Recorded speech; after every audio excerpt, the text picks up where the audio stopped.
map of Spring Hollow, Northwest Section, East Hampton, tax map number 300-118-1-24.15 is canceled, and that will be on the agenda at another time. So we will move on, and therefore that will give us a break between 6:50 and or whenever our first public hearing starts, and we will start the second for the evening at 7:10 p.m. The 3 Beach Plum LLC will be our second. And the first public hearing this evening, the applicant is Howard Williams. Lot size and location is 22,180 square feet at 101 Accabonock Road, East Hampton, tax map number 300-163-7-9.1.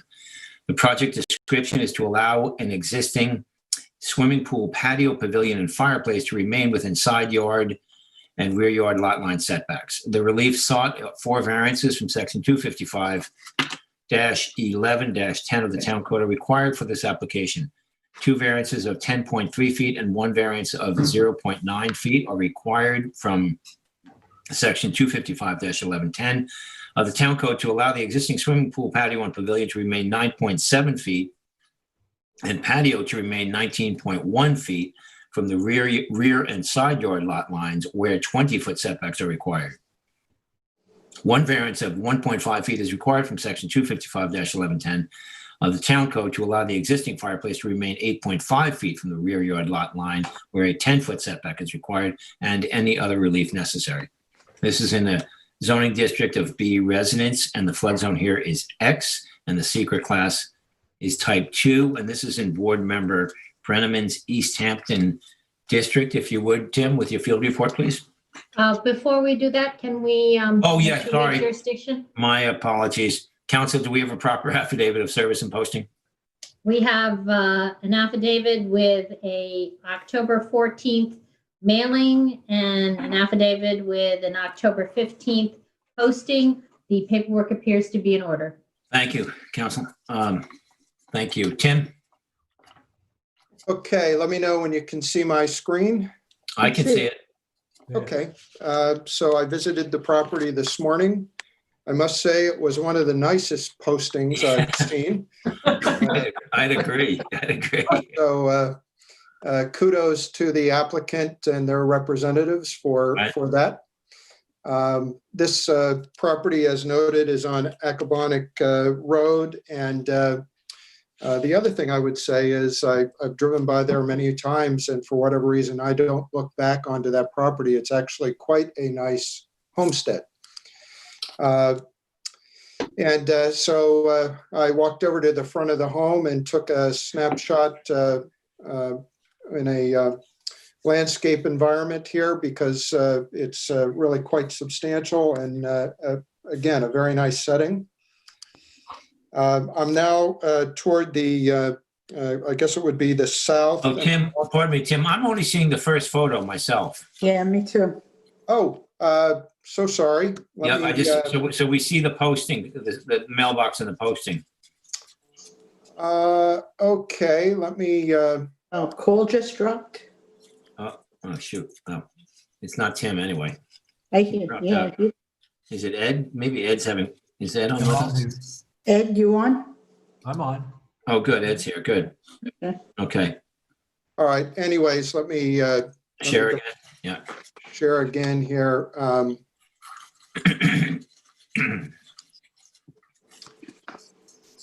So is that back up again? Yep. We see the tree in a little cottage there or something. Yeah. So now I'm just walking to the south of the property along the driveway, and you can see one of the structures that would be the frame garage in the lower sort of this south west of the survey. So if you're looking at the survey, that's where this would be. I don't know why I am. Let's see. I see your cursor on the screen.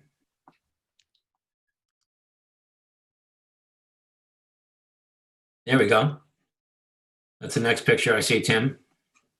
Okay, so now I've walked into the backyard. We're taking a look now at that same structure to the southwest of the survey. And I'm going to scan my camera from left to right to show you the backyard.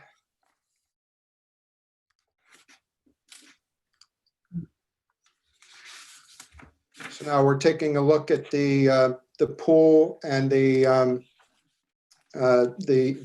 gazebo, and then the fireplace, which is one of the things in question this evening. I would also suggest that board members take a look at the vegetation behind. We have substantial vegetation behind that fireplace along the back property line. And I'll continue to show you that here in a second.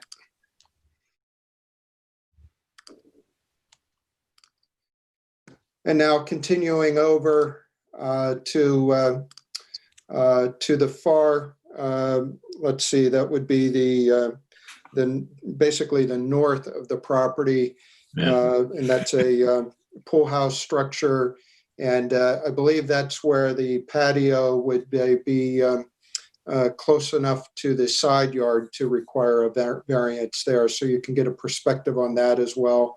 And again, the vegetation along that side. A close-up of the fireplace in question. A very nice setting. Again, you can see vegetation all around that. And then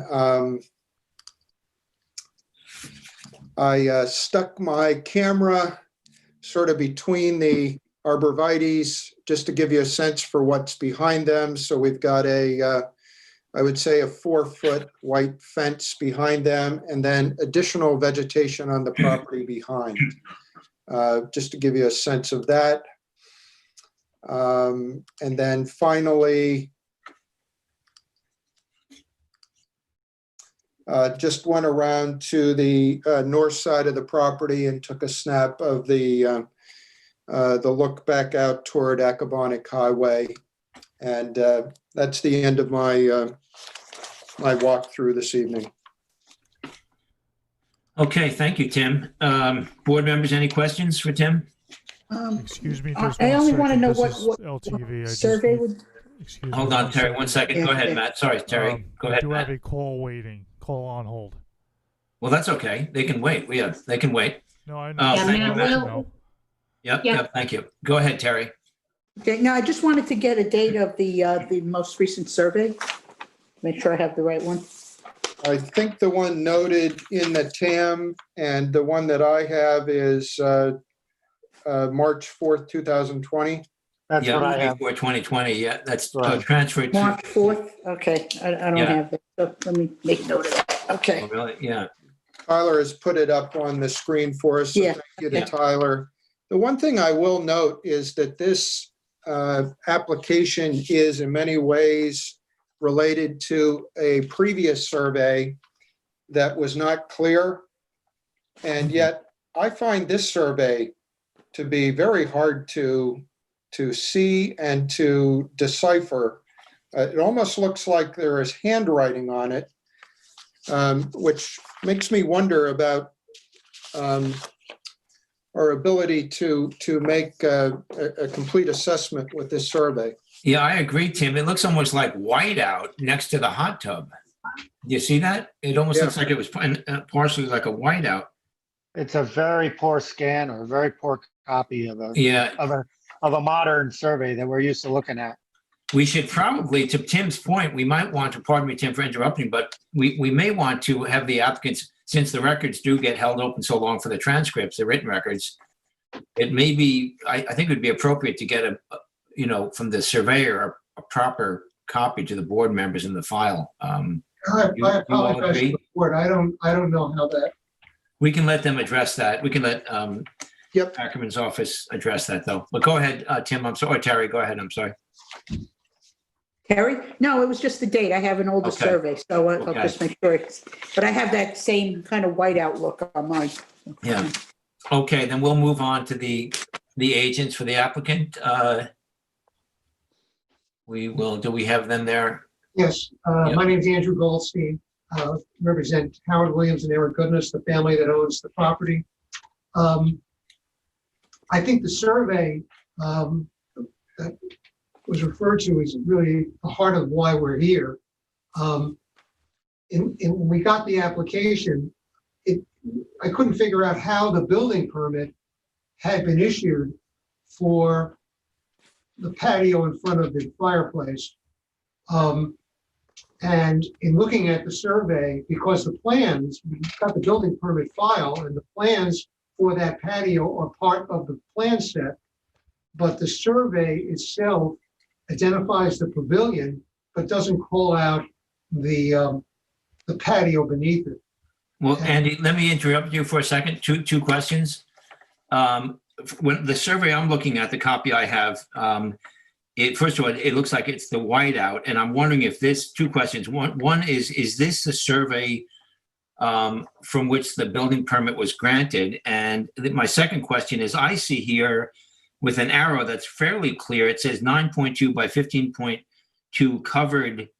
It looks like it was the beginning of patio, PAT. Do you all see that? That's not the survey that was included for the building permit, which I believe we would have. That would have been back in 2015. It was a 2015 survey, and Oh, I see. January. The 11/23 15 one maybe, or yes. yeah. Okay, go ahead, Andy. Continue, please. So it's just in looking to see how it happened. It's a surmise, but possibly the building department really relied more on the survey than it did on the plans. But in any event, however it happened, this patio was built and within 10 feet of the property line, roughly 10 feet of the property line. The other variances for the rest of the patio are very small and I think really are typical builder's error. The twist here is that the error that is the dislocation in the surveys, which resulted in that patio being built, and strikes me that fact takes this out of the typical realm of builders' error cases and avoids, I think, a precedent that you might not want to set. But as we provided you with a memo, and we I think we've established that the variances will not cause an undesirable change in the character of the neighborhood. They're essentially ground level structures. You can, as you drive past the property, you do see that the fireplace, but that would be seen no matter even if it was a foot and a half further away. The fireplace, in fact, probably inadvertently, acts as a real sound barrier to any noise that might emanate from the patio, plus the foliage that Mr. Brenneman referred to in his presentation.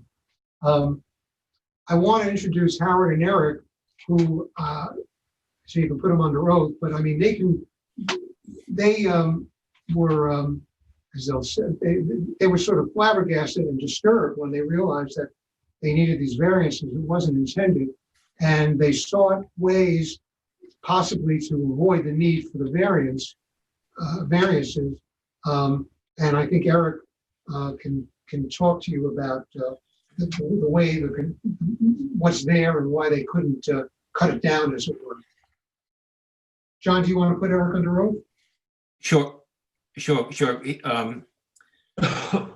Andy, just as an FYI, just a small point, I'm noticing on your memo of law, I don't see your name or your firm anywhere on this document. But maybe we never put the name of the firm. It's not it's usually it should have been stapled to the application.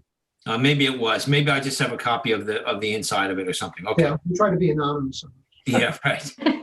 Okay, so the applicants are going to speak. Is that correct? Yes, Eric will speak, and Howard, maybe you can swear them both in at the same time. Okay. Maybe you can state your names first. Okay. I'm Eric Dennis. And I'm Howard Williams. Okay, good evening. Do you swear or affirm to tell the truth, the whole truth, and nothing but the truth? Yes. I do. Thank you. Good evening. Good evening. First, I'd like to thank the board for taking the time to hear our application. This past 5 years has been very much a labor of love for Howard and I joining the community and bringing the Cangelosi home back to its current state. We sort of started back in September of 15 with the plans for this home, and basically what you're seeing is exactly what we told our contractor that we wanted. The plans were drawn up, and he had submitted all of those plans to the town for the permits. And what was built first was the pad. I love that aerial shot. I've never seen that before, but what we're looking at is exactly what was on the plans as far as the way that patio is constructed. You can see it's basically the pool patio, and then I call it that sort of back flag section, which was always going to be the base of the pavilion structure, we call it, the fireplace. And when we went for well, first of all, this patio was built in, I think by November of 16 it was done, and then we went over budget. We ran out of money. So we had to wait a few years. So we stopped building the pavilion and the fireplace till about a year and a half ago. And by that time, our contractor was done and moved on to other projects. We actually hired a mason to come and complete the pavilion and the chimney, and showed him the survey and the plans, and then it was constructed to that. So we went for the CO last November and found that all the things that we did not know had happened, which is on that top corner of the patio and the bottom left corner of the patio, there's a slight infringement on the setbacks. I think it's like 0.9 feet on the top corner, 0.3 feet on the bottom left corner. So like a little corner edge. It's basically just a little askew. And the reason you're looking at a different survey from the original one that was filed with the permits was that was requested of us when we went for the CO, because they wanted to see the 10-foot setback and the 20-foot setback lines more clearly delineated so that they could see exactly where the patio wasn't lining up with those two demarcation lines. I'm sure we can get them a more original copy or whatever. I don't know what it is that's on that. But yes, we did notice that later when we went for the CO that it said, proposed pavilion at that point. When we built this patio, the contractor put in the 4 steel columns on that flag section. Yeah. I think you can still see them Yeah, there. you can see them. And that's exactly where the pavilion was then constructed a year and a half later. The mason, however, so there were 2 things. Apparently when they issued the permit, it wasn't noted that was a patio underneath the pavilion. So we were shocked to find out that if the patio there is attached to the larger patio around the pool, then it is considered part of the pool patio and therefore needs to be a 20-foot setback and not the 10 like it is in the picture there. And so that was surprising to us. We didn't know, that our contractor didn't know that, or if it had been a separate patio, or if it had been gravel, we would have done gravel or something like that underneath that pavilion. So there's that. And then the last item is, of course, the fireplace. When that was constructed adjacent to that left side of the pavilion structure, most of it is within that 10-foot setback. There is a corner of the left side, as you're looking at those pictures that Tim took this morning, that it encroaches, I think it's 1.5 feet into that 10-foot setback. So those are the things that we initially, when we found out about them, we called our mason, we talked to him. I said, so what do we need to do to make us, comply? Can we shave off the corners of the patio? Do we need to dig a trench to separate that flag patio from the larger pool patio? And do we have to tear down the chimney? So, he sort of addressed all those things and was saying, well, making the patio smaller, runs the risk. We'd have to jackhammer out the foundation underneath that patio and get more of the stone. It's a very soft white marble, which he said we can't get anymore. And so we were just looking at, hoping that we could see what we could do as far as asking for, a variance on these issues. And just one, Eric, and that was the same thing would apply to somehow creating separation between the flag patio and the patio closer to the pool. You would run the risk of damaging the marble and not It being able would to crack. replace it. Yeah, it would crack. Well, yeah. And also, we don't even know, are you allowed to, how much space would have to be between those two patios, even if that was an avenue that we could pursue.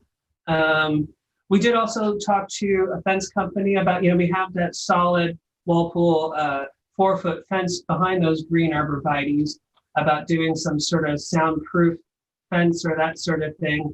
But it was actually a representative there that said, well, actually, the decibel level that would reduce the noise is certainly outweighed by the fact that you have this big, huge, brick fireplace, which is absorbing any sound it's a much better soundproofing wall than he could ever recommend. So that's sort of where we're at. And we were trying to figure out what to do. And the thing I would note with regard to the sound issue, the owners of the property on all three sides, it's a family, the Cangliosi family, written a letter in support of the application.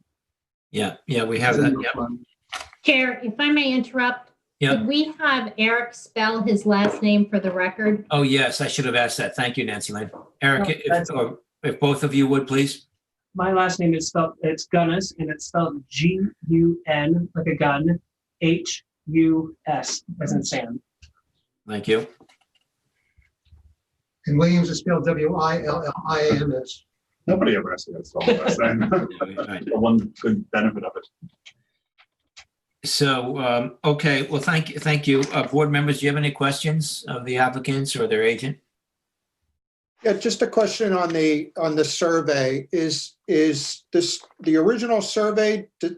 Is it difficult to see like this, or do we have a bad copy? Yeah. You have a bad copy. I don't know what happened with that. Okay. That's the survey that exists today. And I believe we gave you a survey. If not, I will give you a copy of the survey, which On the permit that shows pavilion, but doesn't clearly say there's a patio beneath the pavilion. Yeah, Andy, maybe for the board and for the file this week or sometime, if you could give a good copy of this survey and the building permit one, that would be, so we have that, okay? Absolutely. That would be very helpful. I agree. So Sure. this one to clarify with a post-construction survey to show exactly what we got when it was done. So you can see, actually in that top corner, you can see the little arrow pointing at that little sliver that is, inside the 20-foot setback. So these 10-foot and 20-foot setback lines were drawn in to help really illustrate what the post-construction resulted in. Right, and we're looking for this survey, pardon me, we're looking for this survey that we have that's dated the that's dated 3/4/2020. A good copy of this, and we're looking for a good copy of the one you used to obtain the building permit, okay? Right. Yeah. Do you need that on a thumb drive also? Yeah, that would be good, Andy, if you don't mind, for the record. Sure. Thank you. Just quickly, assuming that the board will probably not utilize a chimney as being proper soundproofing for something like that, do you have any other mitigation measures that you might offer up, i.e. maybe accompanying the screening that you have along the fence of maintenance and stuff like that? As a matter of precedence, I don't think we would want to allow that chimney to be a substitute For a sound. CNR that maintains the arborvitae plantings and the Yes. fence? Yeah, like covenant that you'd maintain those plantings. Sure. And the fence and the Sure. and CNR. the fence. So you're looking for arborvitae maintained to, what, a 6-foot height, say? And or do you want taller? I mean, what is it now? Tall. Right now, there's 20 feet. 20 feet. So Yeah. why don't we say, I think 20 is excessive. Yeah. I think maybe 8 to 10 or 8 Yeah, 8 or to 10, 10 to yeah. 12. And they grow. and the existing 4-foot vinyl fence? Yeah, and to match that with the solidity of it. I'm sorry, John, I didn't hear you. I said, and to match that fence, the way it's built, the solidity of it, that it's closed like as it is. We got a wall. Yeah, good point. Thank you, Roy, for that. That's great, sure. Any other questions, board members? Yes, Mr. Chairman, I'd like to ask the applicant if I could clarify the timeline on exactly how that flag and the gazebo and the fireplace, was that all done separate of your involvement with the general contractor? You said there was a time break in there. Parts of it were done separate from the original general contractor. September of 15, we started construction.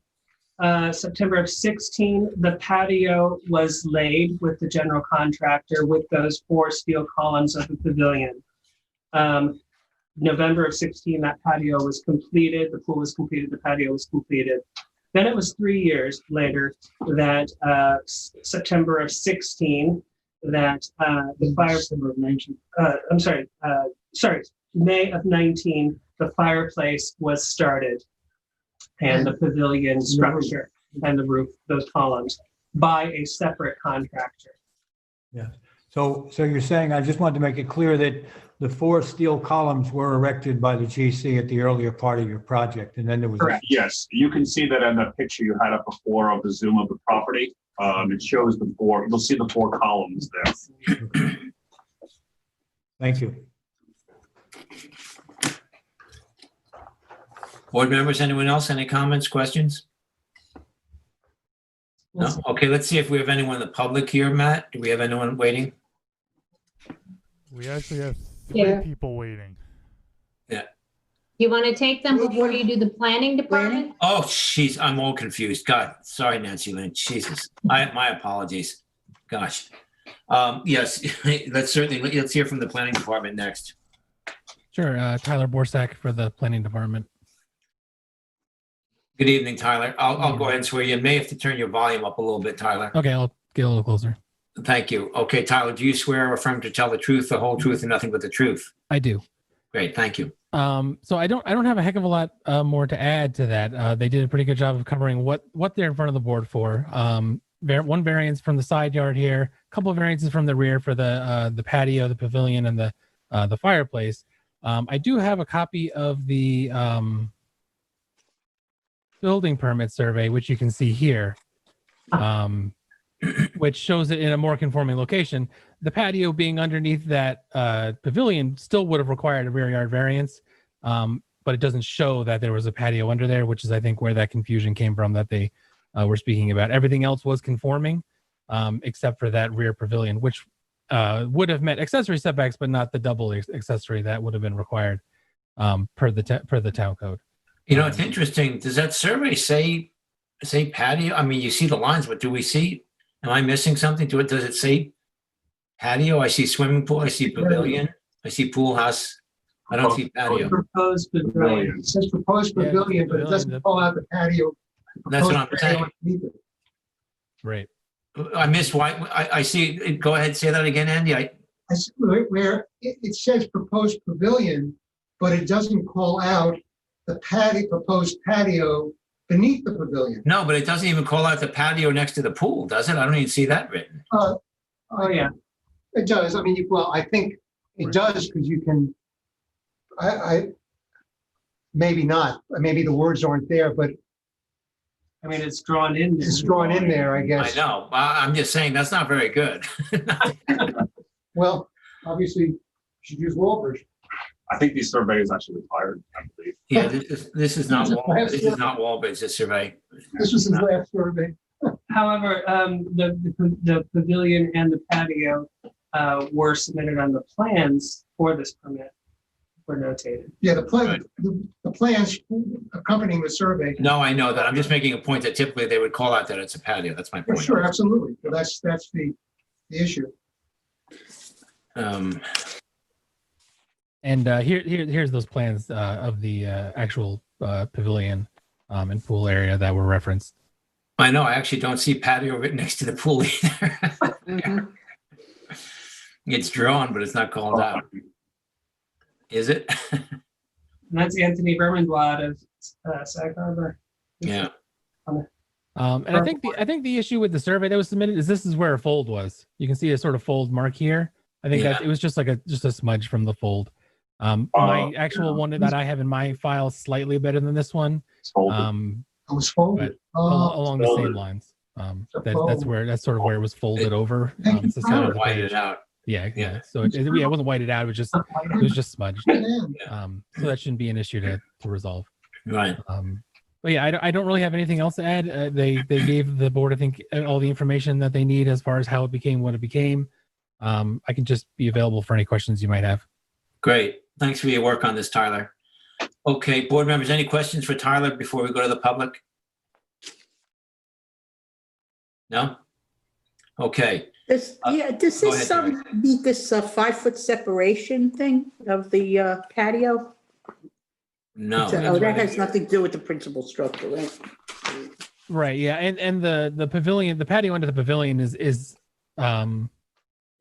listed in the variances for needing to meet the double accessory. So it doesn't need to have that separation between the two to not need that double. We included that in the variance.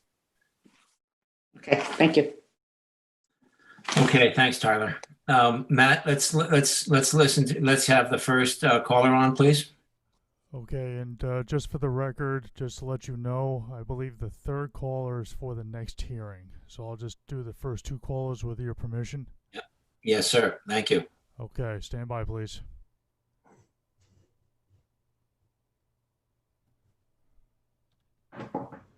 And caller, you are live. Hello? Caller, you there? Yeah, but I'm here for the next hearing, the 7:10 hearing. Okay. Thank you. Apologize. Thank you. Let me go to the next caller then. Please stand by.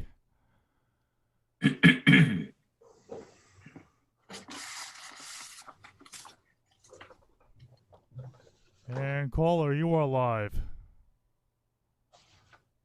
Would you mean me? Yes. Okay, I'm on for 351. Okay. Okay, that's not okay. Next one, Matt, please. That's going to be it on the callers. Okay. Okay, so we have no public comment, it sounds like, correct? That would be correct, yes. Okay. Okay, I'm fine with closing out here unless board members have any other questions or anything from the applicants or the agent. Are you going to do you want to keep the record open for the purposes of the CNR and getting the two copies of the two surveys, or do you still need the copies of the surveys? Yeah, I think, board member, I think we should have them for the record where they're clear. I think so, yes. If Tim, you all good with that, board members? Yes. Yeah. Right, but I think we can make the CNRs contingent on a building permit. Oh, the CNR, sure, yeah. See, I'm sorry, what did you, I think we can make the CNRs contingent on a permit. You don't need to file them for our determination as long as. Okay. We'll make it a condition of our determination, I believe. Great, thank you. And it also looks like Tyler just put up the survey, the older survey, so we have access to that already. So if Tyler would send that to us, what we're really just looking for is a better copy of this survey that we have. Right. Yeah, you're right. Now. Yeah. I'll get that to you.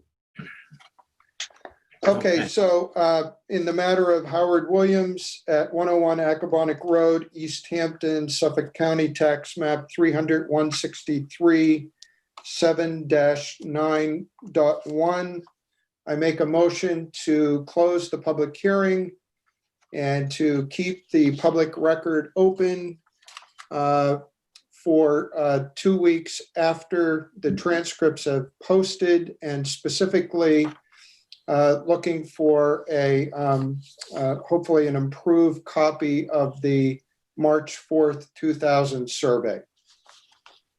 I second it. Concur. And I concur. Thanks, Tim. Thanks, Tyler, and thank you to the applicants and their agents. Thank you. Have a good evening. Okay, board members, we just have a few minutes, about 5 minutes. So we're going to, before May I interrupt our you, next Mr. public Chairman? hearing. Mr. Yes. Chairman, I'm sorry. One more caller just popped in as you were closing down your public hearing.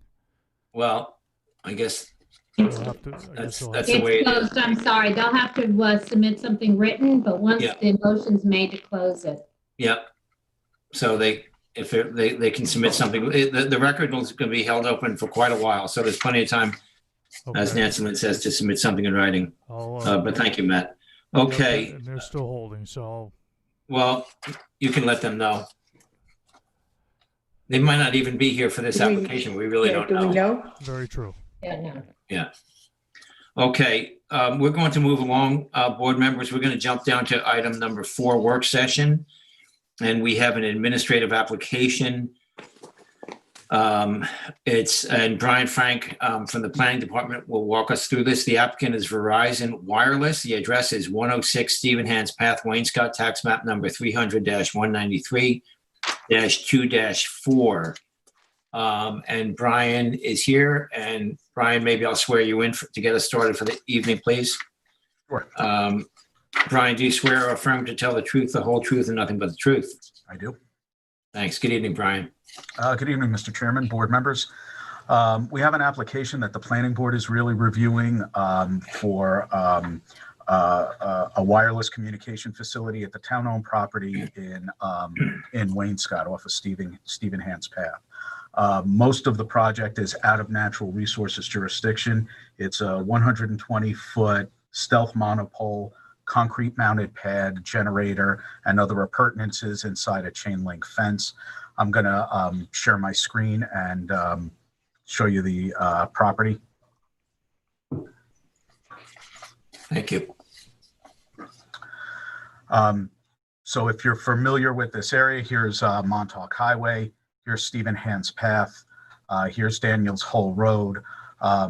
The property that has the application on it is bordered in blue. Adjacent to it is the Village of East Hampton property.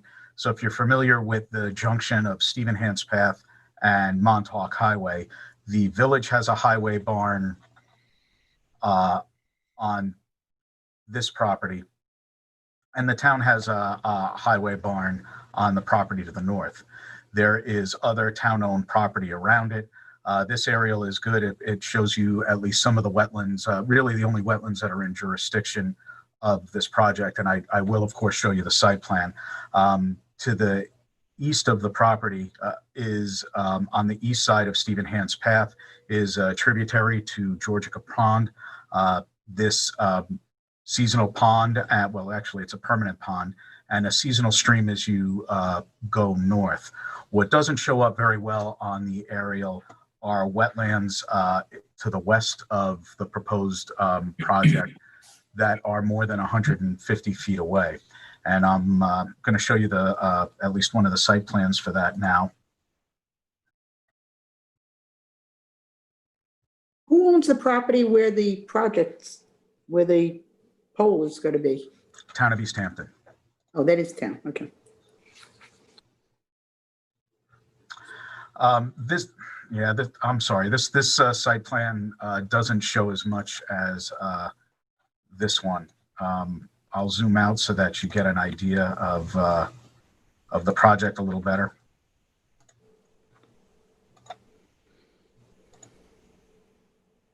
It's still not enough.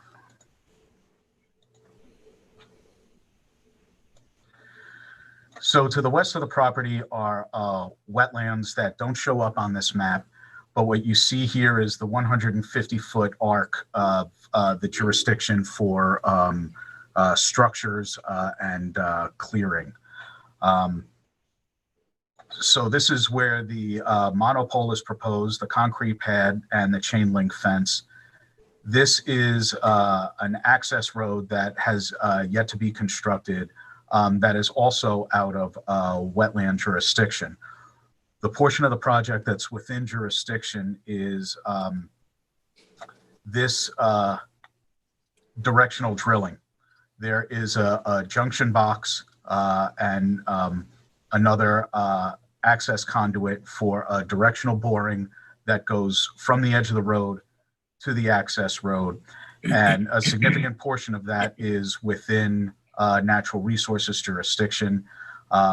It's all subterranean. There's no ground level disturbance. It's not an open trench. This project is under review by the planning board right now, which has assumed lead agency for the overall review of the application. And this element, the installation of the junction box and the directional boring to the access road, requires a natural resources special permit. Okay, thank you, Brian. Brian, just curious, how deep would they go with something like that? About 4 or 5 feet below the surface? I don't want to guess. I'd have to check the plans. I'm sure it's in the specifications. Yeah. I'm sorry I didn't look at No, that's okay. Just curious. I don't have any questions. Board members, you have any questions? No, I have no questions. My only question was just to reinforce, Brian, we're concerned about the fall line, so it's 100-foot poles. So is it a 200-foot fall line that we have to be concerned about? Well, all of that is actually in the planning board's jurisdiction. All of that is outside of natural resources special permit jurisdiction. Okay. Perhaps the fall zone may be in jurisdiction. There is a fall zone on the map. Yeah, you see that. Yeah. And I believe it's here, but I see the fall zone. You see it's written, I could zoom in a little bit more. I realize this isn't the best site plan to share on a screen, and I don't know how well you could see it. I'm sorry. It works out really well, Brian. I can see the fall zone there. This is pretty clear to me, this site plan. Okay. Really, I'm having difficulty seeing it, but. What? Well, if there's any additional information that you need, I'll make sure you get it. If you don't feel that you don't have enough information to greenlight the administrative review tonight, then I'll get you the whatever information you feel that you're lacking. Yeah. Well, the question is, you didn't bring up a fall zone, so are we bringing up something that's not really in our realm? No, there is a fall zone. Go ahead. The only reason a fall zone would come before us is, well, number one, if there was somebody else's structure within that area that needed a variance. Yes. And a fall zone, in my opinion, isn't defined by the NRSP. It's only structures. So I think this would, in my opinion, it meets the NRSP standard. And that's why I would agree with you. No, I'm not objecting to it. I'm just asking. No, I agree. Yeah. I agree. So it looks like the underground, the access has the NRSP standard, and that's it. It's in Tim's realm. I don't know if you want to say first. Yeah, no, I'm fine with it. It sounds like in this case we're specifically concerned with the NRSP, and the rest of it falls into the planning department, which I'm sure that they will look at and thoroughly evaluate. In terms of just overall, it looks like a pretty excellent area for a for a wireless structure. To me, it's town-owned property, and so I'm good with it. Thank you, Tim. Do you want to make a motion, Tim, that this go administrative? Sure. So in the matter of Verizon Wireless, 106 Stephen Hans Path, Wayne Scott, tax map number 300-193-2-4. I make a motion to allow this application to proceed administratively. Second. I concur. And I concur. Thanks, Tim, and thank you, Brian. You're welcome. Okay, we can now move on to our second public hearing of the evening. Excuse me. The applicant is 3 Beach Plum LLC. The lot size and location, 41,641 square feet total at 3 Beach Plum Court, map of Beach Plum Park, number 8834, lot 2, Amagansett. Tax map number 300-110-2-19.2. Description: the modification of a 2019 zoning board determination to permit a reduction in wetland setbacks on the addition of side yard and rear yard setback variances to an approved residence, swimming pool and decking on a parcel of land containing dune land, beach vegetation, and located within the town's jurisdiction of freshwater wetlands. The relief sought, variances from section 255-4-40, minimum wetland setbacks, and section 255-11-10, table of dimensional regulations of the town code, and any other relief necessary or required to decrease the previously approved wetland setbacks for the residence and decking by 1.8 feet to 76.3 feet and 73.5 feet respectively, where a 100-foot setback is required. Variances of 12.6 feet and 9.6 feet are required to allow the swimming pool deck to be located 17.4 feet and 20.4 feet from the western side yard and southern rear yard lot lines, respectively, where 30-foot setbacks are required. This is in an A2 residence zoning district. The flood zone here is AE flood zone elevation 10, and the secret class is type 2. And council, do we have a proper affidavit of service and posting? An affidavit of mailing on the 14th of October and of posting on the 15th of October. So the paperwork appears to be in order. Thank you. Okay. I've already done a field report, board members, so I'm not going to do another field report. We've all, as we know, this has come before us and it was approved. And then there was this, somewhat a bit of a confusion there about the setbacks that had not been picked up on when the application was approved, and therefore the applicants are coming back for this modification. So we can go directly to the applicant or the agents for the applicant. Good evening, Mr. Chair. Eric Brown, Ackerman Partners for the applicant. Good evening, Eric. It's good to see all of you. Mr. Chairman, you're absolutely correct. This is something that has been in front of you before. There was a misunderstanding with respect to whether or not the decks associated with the swimming pool were subject to the double setback rule. Initially, it was said that they were not, which is why it wasn't an issue that you guys discussed at the hearing itself.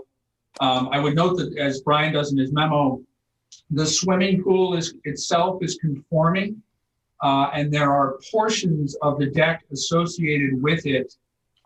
It's not the entirety of the deck. There are portions of the deck that do not meet the double setback.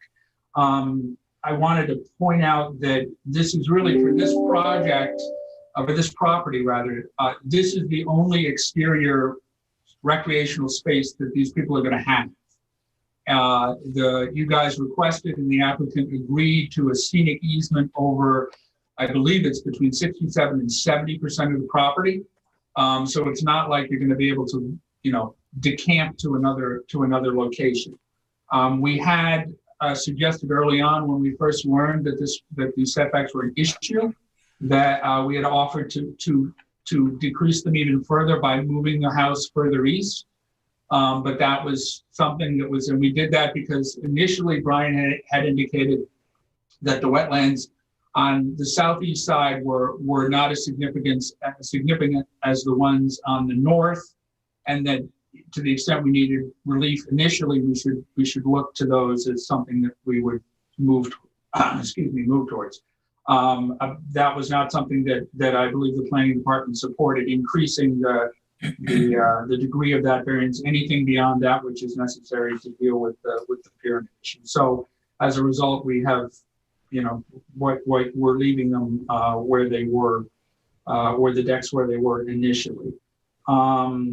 We've proposed and the applicant is happy to install planters along the edge of the deck where it is out of conformance. That will prevent people from walking over there. It would be occupied by some types of plantings.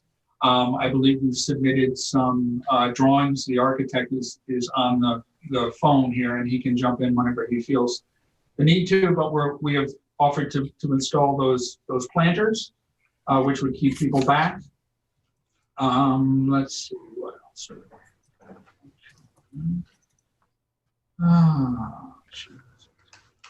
Okay. Excuse me, Eric, if you want either the survey or the building plans on the screen for the board members, just say which ones you want. Oh, thanks, Brian. I just have one other quick housekeeping thing.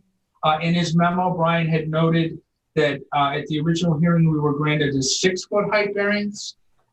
He's correct in that you guys gave us 6 feet.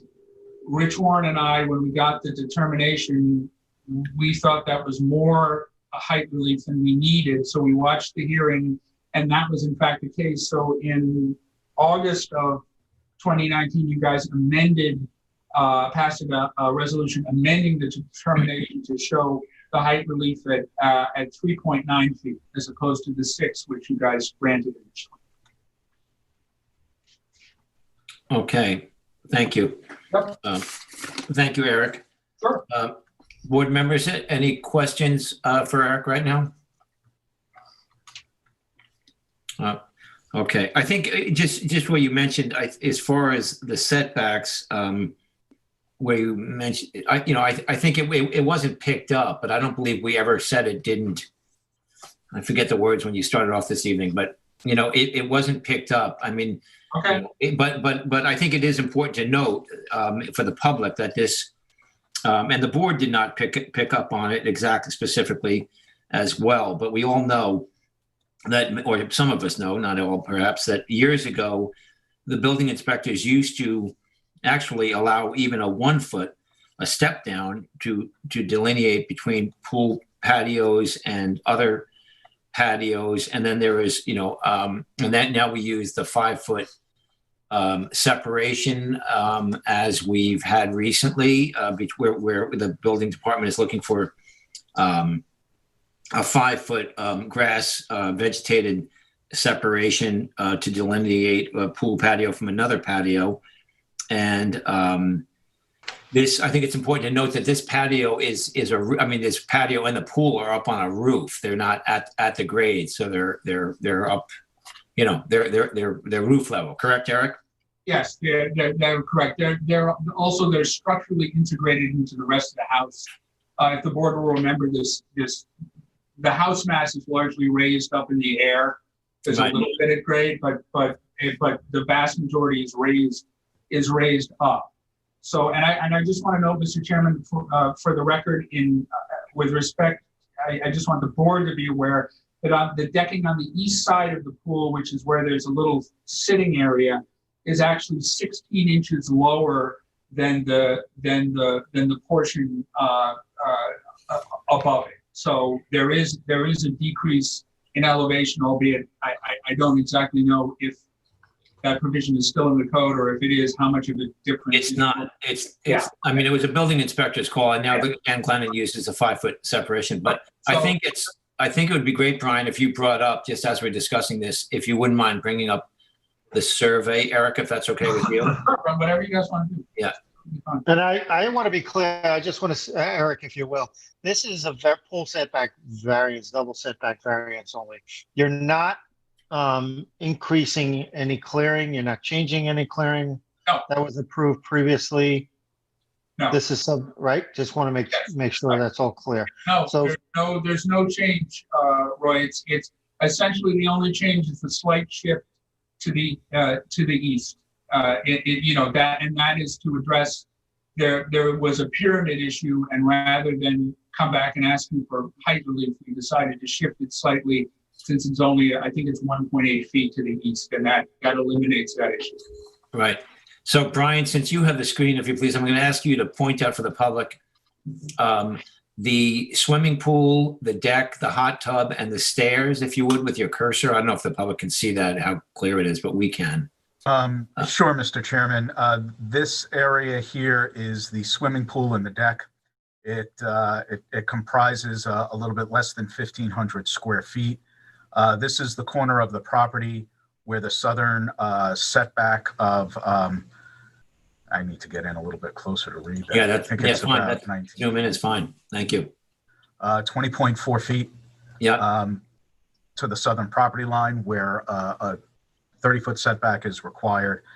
And this is the area of decking where it's closest to the western property line, where a 17.4-foot setback is proposed, and a 30-foot setback is required. Just to kind of back up a little bit more, Sure. As you know, this property had 2 public hearings. There was a very different proposal that was the subject of a public hearing in 2017.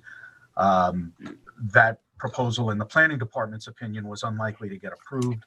The applicant asked for the application to be held in abeyance while they revised it. The revision came back in 2019.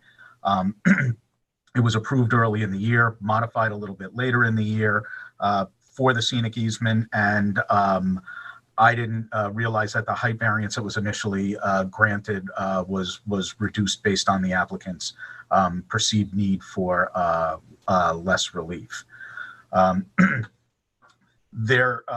Eric and I don't know how many times we had discussed this application in its development. There is a change, what looks like a change in elevation between the swimming pool and the fire pit to the south. Mhm. There's nothing visually that shows that's a change in elevation to the west. I wish I could find something in my notes to support my recollection that this was discussed in earlier iterations, but in the interest of full and honest disclosure, I don't have a scribble on my survey, an older survey, or any other notation that kind of would support the fact that we had conferred on this and determined that or identified that a variance was not required. Right. I do want to remind you what the conditions on the property are like. This is the aerial of the property. This is from 2018. The property remains vacant and uncleared. The project limiting fence and sediment control required by the determination has been installed, but the interior of the property that were authorized for disturbance has not been cleared, at least not as of last week when I went by the property. These are where those interdunal wetlands are located. And just to remind you, the planning department supported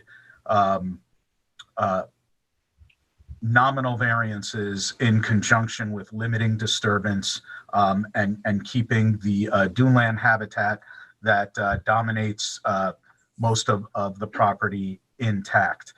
Moving the construction farther to the east would fragment that further, require a larger variance, and Eric is correct. The planning department would not support that. The 1.8 foot reduction is a nominal reduction. It would be better if it wasn't required, but it's certainly hard to quantify an impact of a structure going from 77 feet from these wetlands to a little over 75 feet.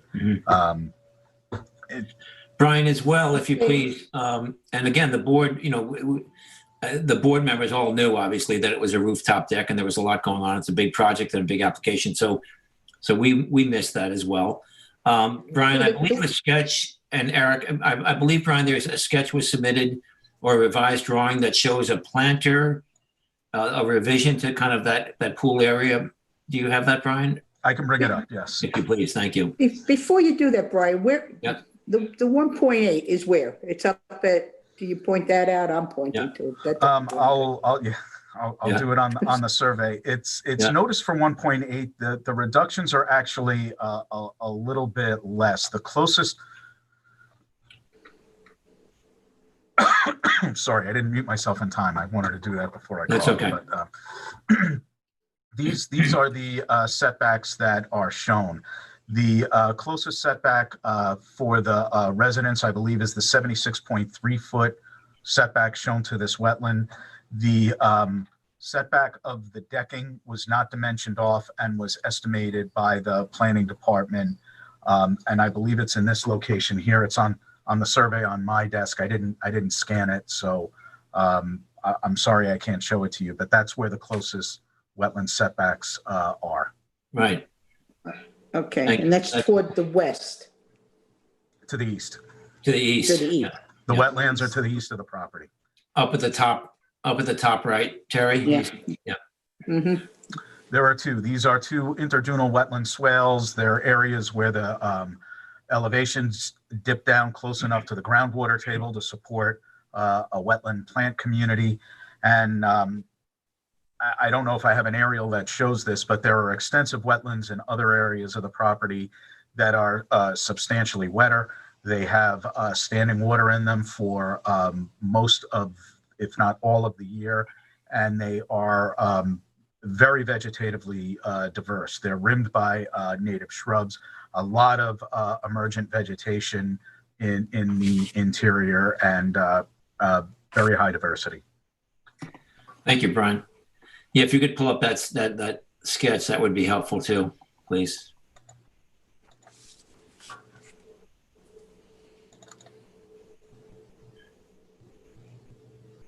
Nope, I'm sorry, it's the wrong one. While you're doing That's that, actually, while you're there, Brian, that's good for the public. Can you just keep that one and just show, you can see on the bottom left, that's where the swimming pool is raised, where Brian is circling over there. And that's the area there. Thanks, Brian. And then if you want to go to the sketch. Just to be clear, Mr. Chair, this is not on the roof. It's actually adjacent to the house. Yes. Yeah, it's raised off the grade, as I guess. Yes. But you walk out from the house onto the top. Yes. Yes. Thank you, Eric. Yep. Yep. Is this the plan you were looking for, Mr. Chairman? Yeah. Let's see, Eric. Wasn't there one where the roof plan got revised and there was kind of a planter? That's shown here. There's one planter here and another here. Yes, that's right. There's the stone planter and there's another one over. Oh, yes, that's what I'm looking for. Yes, exactly. So, okay. Right, you're offering that as a bit of mitigation there from the side, from that yard. Right. Yeah. You have the two planters there, right? Okay, Brian, I'm going to let you finish up. If you have anything else, Brian, before we go to any public comment, if you please, Brian, take your time. Well, not really. This is a little bit unusual in the way the circumstances came up here, but as my memo pointed out to the board, the planning department does want to urge caution with regard to variances that may be construed as avoidable. Yep. And the property is still vacant. Had these been identified at the time, the applicant would have either had to have asked for the relief then or modify the project accordingly. Yes. And either way, they were coming back because of the identification in the in more refined elevation measurements that would have either necessitated a pyramid variance or the just under 2 foot adjustment in the wetland setbacks to avoid the pyramid variance. Right. That's pretty much it. Everything else, you have a pretty well-established record for this property, and I'm just going to answer any questions that I can. Thank you, Brian. Thank you, Brian. Board members, any questions of Brian or Eric before we go to the public? Nope. No? Okay. Matt, do we have a few callers on the list? We do have 5 callers, and I do believe that one of them is the architect. Okay. So we go into the public first. I don't think he needs to speak, guys. He's there when I speak. So. Yeah, that's fine. If you don't, we don't need. That's fine. Thank you, Eric. Yeah, no problem. Thank you. Especially if it's very clear. If there's any, go ahead down the list if you would, Matt, please. Okay, please stand by. Thank you. Yes, hi. Thank you. Thank you, Mr. Chairman and board members. I'm Brad Butwin. I'm an attorney, but I'm also the owner of Lot 1, and I believe my architect, Nicholas Vero, is on the line. Just want to give you some quick background. Yep. Good evening. Just for some quick background here, Lots 1 and 3 were sold at about the same time in late 2016. It's amazing that it's way back then. Lot 1 is much bigger. It's at 1.5 acres. It has a bigger building envelope, and it's sold for a higher price.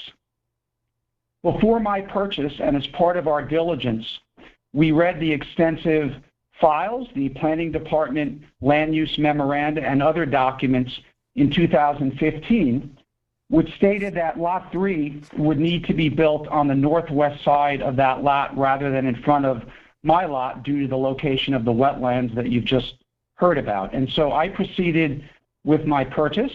It was naturally important to me that the Lot 3 home, which again is on a smaller plot, would not obstruct our water view.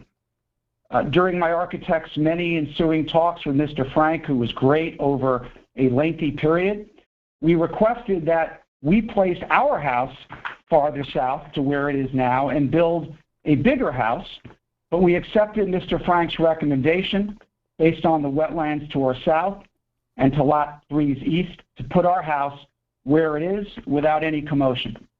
We fully expected that Lot 3 would line up somewhat close to ours, so we wouldn't be looking at it instead of the water. As it turned out, at a ZBA hearing in May 2019, of which I did not receive notice, but we'll put that aside, I learned in February of this year that the Lot 3 owner was looking to put his house well to our south. And that would have the effect of eliminating almost all of my family's ocean view, as our view was to the east of a large dune. But with the proposed Lot 3 deck and the pool to our south, our view would instead be of their deck and their pool. Okay, let me interrupt for a second. October... Could I interrupt for 1 second, please? A couple of things really quickly. First, you keep saying lot on the notice here. This is Lot 2. Chair, maybe if we can have him state his, spell his last name and state his address, we would. Sure, he's a neighbor. Mr. Button, would you give us spell your last name for the record and your address, please? Sure, it's Butwin, B-U-T-W-I-N, 1 Beach Plum Court, Amagansett. Right, so this is Lot 2. Maybe because it says 3 Beach Plum, you keep saying Lot 3, but anyway, it's Lot 2. Right, that's correct. That's correct. My apologies. 3 Beach Plum. And also, sorry, I have a couple of quick questions. Hold on. You mentioned this document that stated where this, for what's Lot 2 was to be built. And Brian, I wonder, while we talk, would you mind pulling up the aerial, if you have an aerial, Brian, for the public and for, if you please. Thank you, Brian. So, Mr. Butwin, I'm just curious again, what is that document that you were referring to that talked about where this building would be built in the future? There are a few of them, and Mr. Frank is familiar with them. One was a document by Mr. Bowman in April of that year, and there was another one with Mr. Frank, which I can supply for the record. Logistically, I'm not sure how to do it exactly now, but this was actually back during the time when Mr. Chan owned the development, and there were extensive meetings about the wetlands that covered to the south of 1 Beach Plum and to the east of 3 Beach Plum. And what both memos said is that 3 Beach Plum should go in the northwest corner, which much of it does. The problem is it's the deck and the pool that is the subject of this hearing that is actually on the south and much further to the east than I think anyone contemplated. Okay, well, I'm going to jump in again here. First of all, so we're clear, your house is to the east, correct? You're lot number 3 there, correct? Brian has a cursor on your swimming pool? Yes. So, yes, the bigger issue is your house. It is well to the north and to the east. No, I'm sorry. Your house is constructed, correct? Under construction. Partially, it's still, we hope to finish it soon, but it's I think we're about a month away. So we're not seeing your house here. I'm sorry. So Brian, where your cursor is where the house is being built. Is that correct, Brian Frank? That is correct. Okay. I thought you were okay. So anyway, Mr. Butt, when you're an attorney, so it would be, and there's going to be plenty of time for this record, because as you may know, we leave it open for 2 weeks after the transcript is posted on the town website, and that takes about 3 weeks. So please do submit whatever documents you can. You can talk to the planning department or to Brian Frank could show you. I'm sure Brian would help you as far as getting them emailed. So we have them on the record, and so the board members can look at those. And I don't know if they're Chuck Bowman. I know he's a consultant. I don't know if they're a legal document or these were just, so that's why those would be good for us to look at.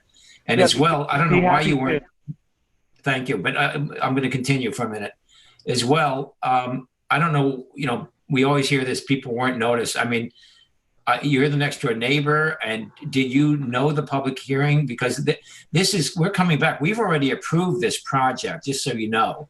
And were you aware of that when the public hearing was, and did you not participate for some reason? I was not, and there was a lot of discussion about that.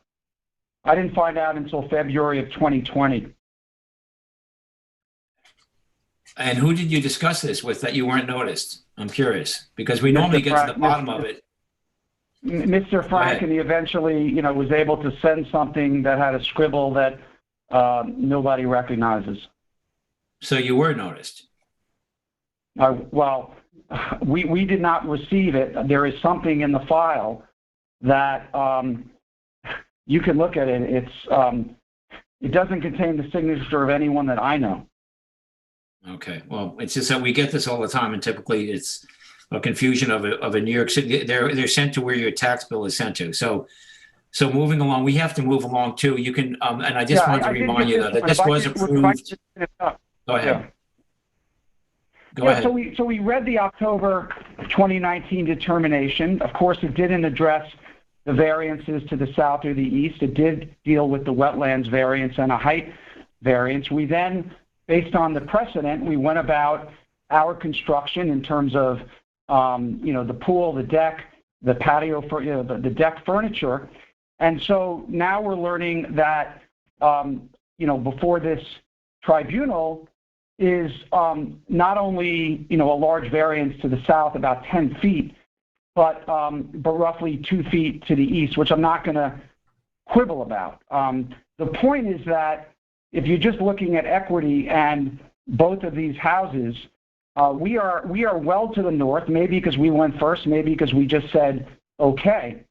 But according to my architect, there's a very simple solution, which is instead of asking for variance, 10-foot variance to the south, my understanding is the house can simply be moved 10 feet due north, which seems to me to be a much cleaner approach than granting multiple variances for pools in this subdivisions. And I'll close simply by saying, we too wanted to be close to the water. We too wanted a bigger house. We did exactly what we were asked to do, and I just don't know that it's fair, okay, for us to be so far north and then to add insult to injury, not even having a sliver of the ocean to that side, because there's now going to be a pool deck and a pool that is cutting off that view. So I will be happy to supplement the record, and I appreciate the opportunity. We do support, of course, the variance to the west, because Lot 3, 3 beachfront clearly shouldn't be permitted to disrupt the same wetlands that required my house to be moved so far north. So we don't take issue with that. I'm not going to take issue with the 1.8. We do take issue with the very large variance to the south, the 9'6". Thank you for your attention. Okay, thank you. Thank you very much. Okay, Matt, the next caller, if you please. Yep. MLTV, One Matt. second, please.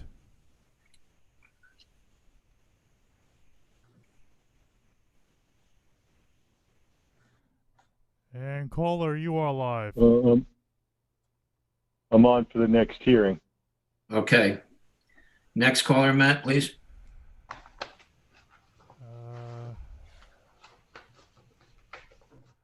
Okay, let's try this call. I'm not going to take issue with the 1.8. Hello? No. Hello? Ma'am, you have to mute your... Hold on, Matt, we're getting like a feedback. Gotta mute the TV. He needs to mute your TV. Somebody has a TV on or something there. If you hear us, please shut your TV off. This is Marina Vassarelli. I'm calling regarding 3 Beach Plum Court. Okay, okay, good evening. Hold on a second, please. First of all, Thank you. please give us, spell your first and last name and give us your address, please. Next caller, Matt. Yes, Marina, Marina, and my last name is Vasarhelyi.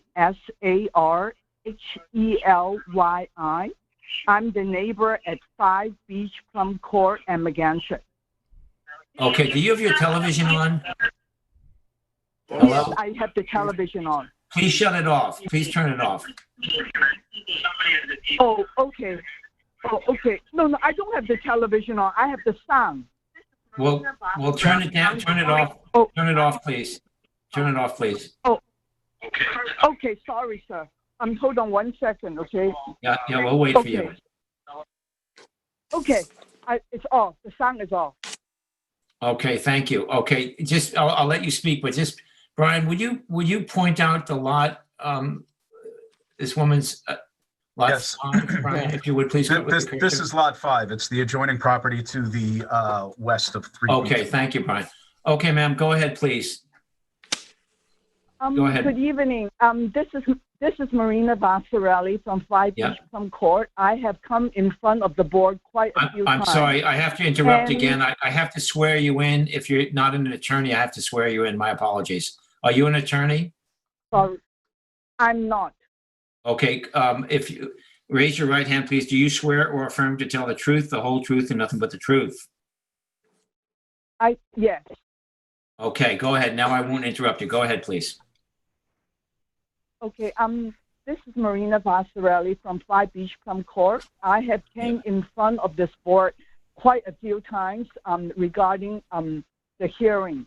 And I have to say, though, I support fully what the 1 Beach Plum Court gentleman have just mentioned, because his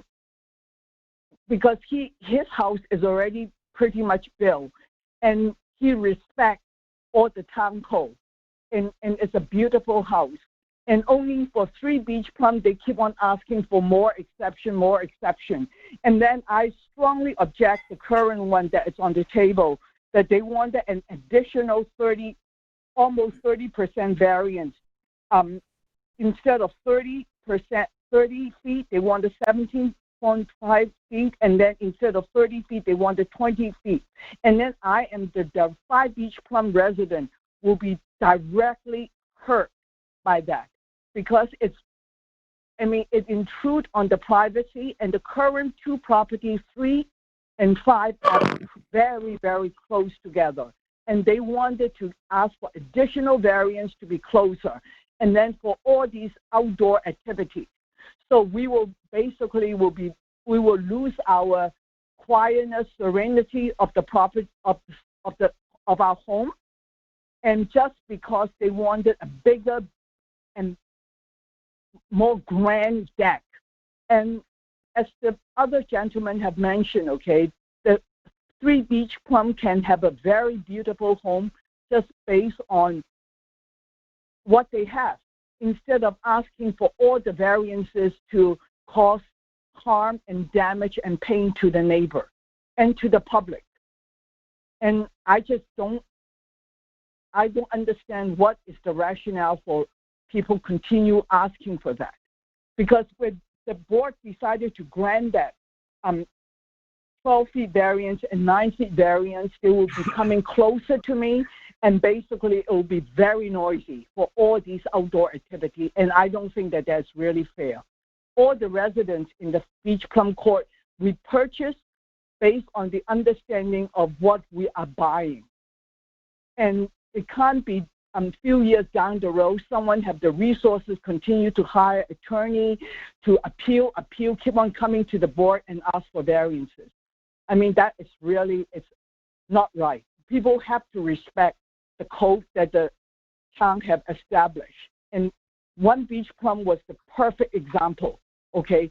They asked for it. It was told that it's not within the code. they quietly, they respectfully, and then follow the rule. And then now, okay, a couple of years later, okay, they find out that, oh, this is not the case. It's not right for everyone. And basically, if one go to the site, okay, every house is setback, except for 3 beach pumps, that they want us to continue to intrude towards the ocean to create a better view. And it's really a beautiful, beautiful piece of open land, okay, that everyone will lose. On a day-to-day basis, okay, the vegetation is beautiful, it's pristine, and we can see we can see the deer walking around. It's just a beautiful, beautiful surrounding that because of someone's greediness, okay, this will be all taken away from the neighborhood and will be taken away from the public. I'm sorry. I have come to various meetings before, and then I keep on repeating myself on this. Thank you very much for the time. You're welcome. Thank you for participating. We appreciate it. Okay, Matt from LTV, do we have anyone else on the line from the public, please? Yes, you do. Let's see if they're for this hearing. All right, give me 1 second, please. I actually skipped over somebody by accident, so let me get to that person. Yeah. Caller, you are live. Hi, this is Nicholas Vera, architect. I'm the architect for Lot 1, the Butwin residence. Okay, let me hold on a second. You'll have to swear me in. Yeah, okay. Nicholas, give us your spelling and your address, please, for the record. Yes, it's Nicholas Vero, V as in Victor, E-R-O. I'm at 120 Mill Road, West Hampton Beach, New York. Okay, Nicholas, good evening. Do you swear or affirm to tell the truth, the whole truth, and nothing but the truth? Yes, I do. Okay, go ahead, please. So I would just like to say, I mean, I respect, the architect who designed this house, and obviously the attorney who makes the presentation before you tonight. As you know, I've been before your board with reference to Lot 1.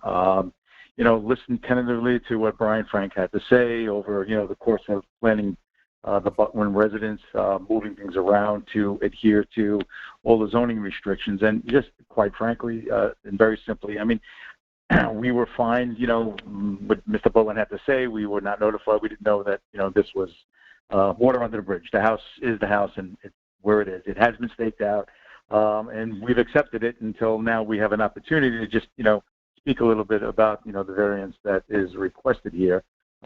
Simply looking at this between myself and planners and the board and the architect and the attorney, I mean, again, I respect everybody's opinions. I think that this house can easily be slid back 10 feet to the north without destroying anything.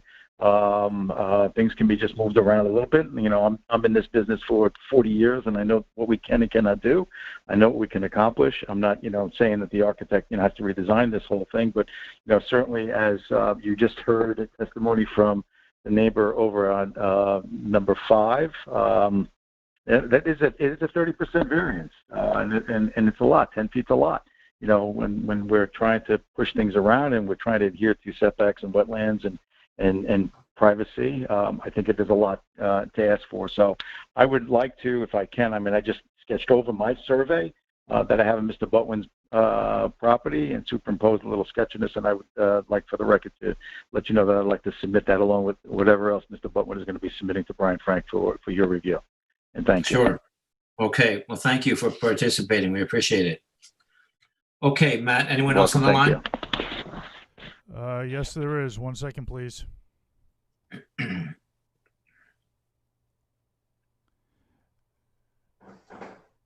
caller, you are on. This is Diane. Hi, Go ahead, this is Diane Laveria. I'm on for 351. Okay, thank you. Next one, Michael, Matt. Next one, Matt, please. We are clear of callers for this round. Okay. Brian, I'll give you a shot first, and then Erica. Any quick comments, Brian? You'd like to make anything? No. Okay. No. Okay. Thank you, Eric.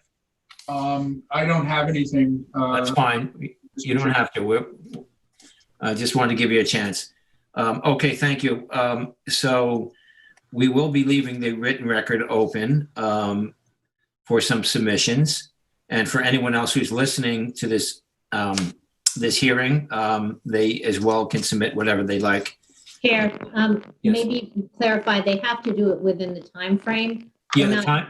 open-ended until those are received. Yeah, exactly. And the time frame will be 2 weeks after this transcript of this evening's meeting is on the town's website, which Nancy Lynn, I believe, is taking about 3 weeks to get on the website, correct? It's shortened up a little bit, but it's been 4 to 6 weeks in the past. We are getting it a little bit tightened up, but depending on, some have been having to wait, 6 weeks, some are getting done a little sooner. Yeah, it sure would be nice if we could get them done sooner. But that's the story. So having said that, Mr. Chair, I just make one quick point. I apologize. I just wanted to point out that the neighbor that spoke, the lady that owns number 5, she left me with the impression that she thought this design had somehow changed. In other words, it was going to be somehow closer to her house than it was. Right.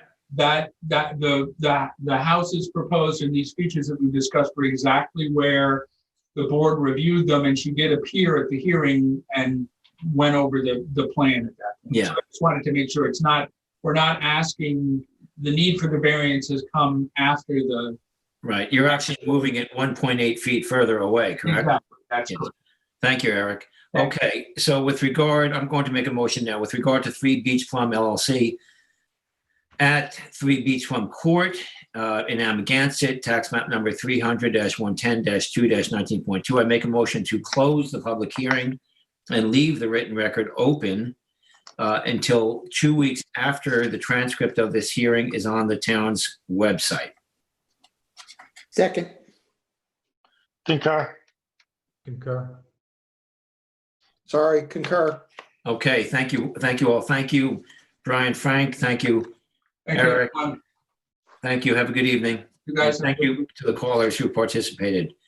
Okay, we'll move on now for 7:30 since it's almost 8 o'clock. Okay, our final public hearing this evening.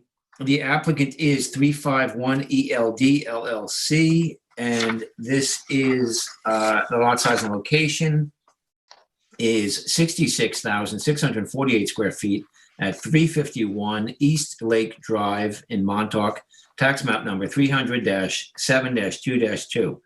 Description: to construct a 64 square foot spa, 476 square foot swimming pool, pool equipment, 2,562 square feet of wood decking, and pool fencing on a parcel of land containing tidal wetlands, beach vegetation, and beaches.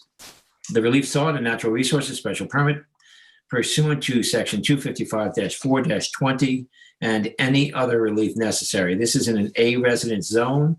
The flood zone is X and the secret class is type 2. And council, do we have a proper affidavit of service and posting? Apologize, just double checking. I know we do, but I want to put it in the record. We had received paperwork showing, or affidavits showing, that the mailing and the posting was done on the 16th day of October, so the paperwork appears to be in order. Okay, thank you. And this is in board members, plural, Terry Berger and Ed Johans, Montauk District. I'm not sure who's handling this one. Yeah, I'm going to show the field report. Okay, thank you, Terry. And Michael has photos.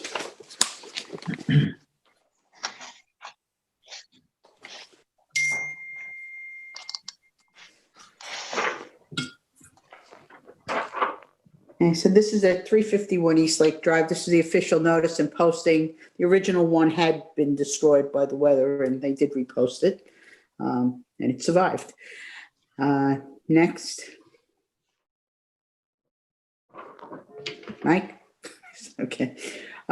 This is the entrance to the applicant's driveway. It's a long gravel driveway, curves around kind of in an S to the right, surrounded on both sides by large privet hedges. Next.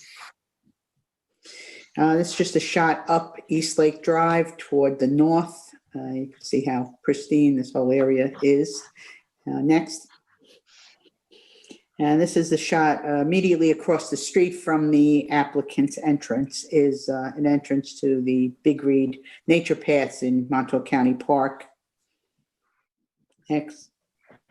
Okay, so I've driven into the driveway area, and this is where it curves out, and this is the front of the house with the large expanse and a lot of gravel driveway, large driveway. And I'm going to be walking around the property and then down to the lake. Next.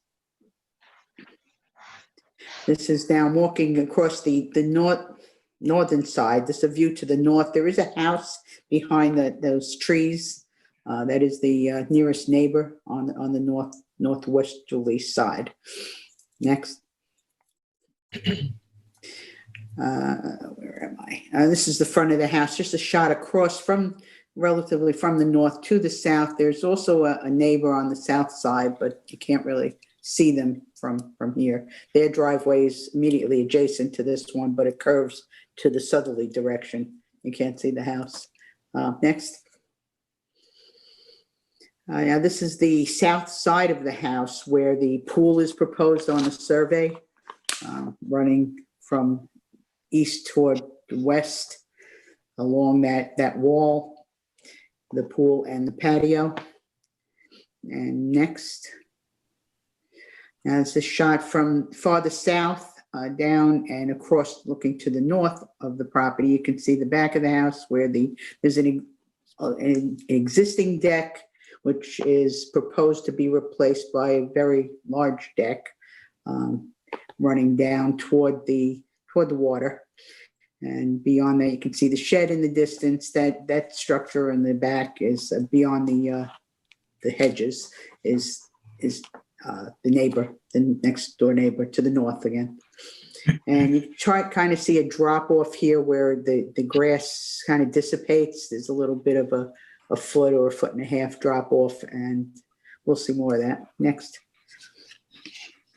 This is a shot. I'm standing roughly in the area of where the pool will end up, the pool and some of the patio area from the house. You see, it's going to take up a lot of room. Next.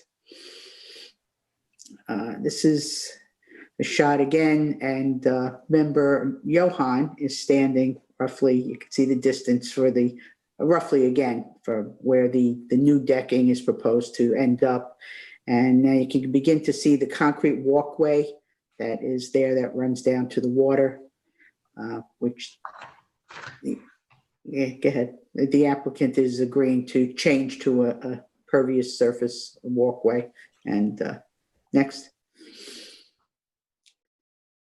So this is a shot from just a different vantage point, also from the distance roughly of how, where this deck will come out. It will begin here at the left side underneath where the overhang is, where the existing deck is, and then extend out to where the pool decking will be, or is proposed to be.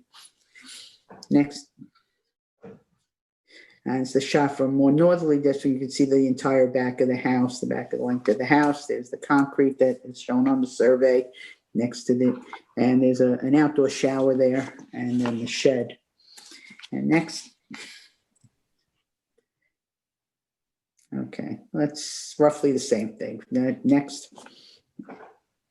Now this is the concrete walkway. You can see a little bit of sand covering it all the way down, and it ends roughly at where just the edge of wetlands is. We'll be going down there. Next. This is a shot from the beach, and you can see the edge of the wetlands there on the right, and this is looking north, and north, again, you see the neighbor's house there, and beyond that is town property, and Lake Montauk runs across to Little Reed Pond. There's a culvert that runs across. It feeds Little Reed Pond. Next, this is just the same shot, but in the southerly direction. And again, you can see the wetlands and the nice beach. Next. That's all, Terry. That's all? Yep. Really? Yep. Oh, okay. All right. Okay. There's more. Okay, thank you, Terry. Any questions, board members? No? Okay, do we have the applicant or the agent for the applicant? Hi, everyone. This is Rita Bonicelli. I'm here for the applicant. I also have Katie Ozeki called in on the line as well. Okay, thank you. And I'm sorry, you're an attorney, correct? I am, yes. Yeah. Good evening. I'm sorry, could we have your spelling, please, and address? It's Bonicelli, Bonicelli,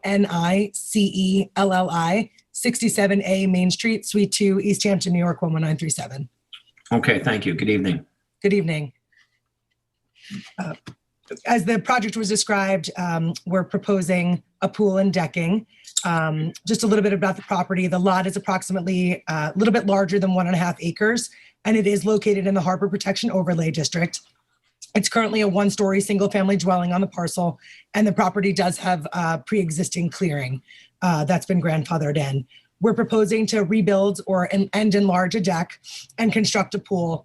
And because of the high groundwater pool, because of the high groundwater, we'd be asking that the pool be raised to meet the separation to groundwater requirements.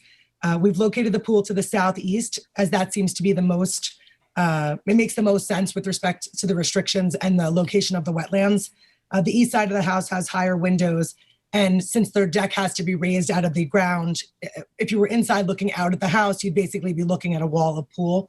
So we tried to design it in a manner that would sort of match with the landscaping and not be as,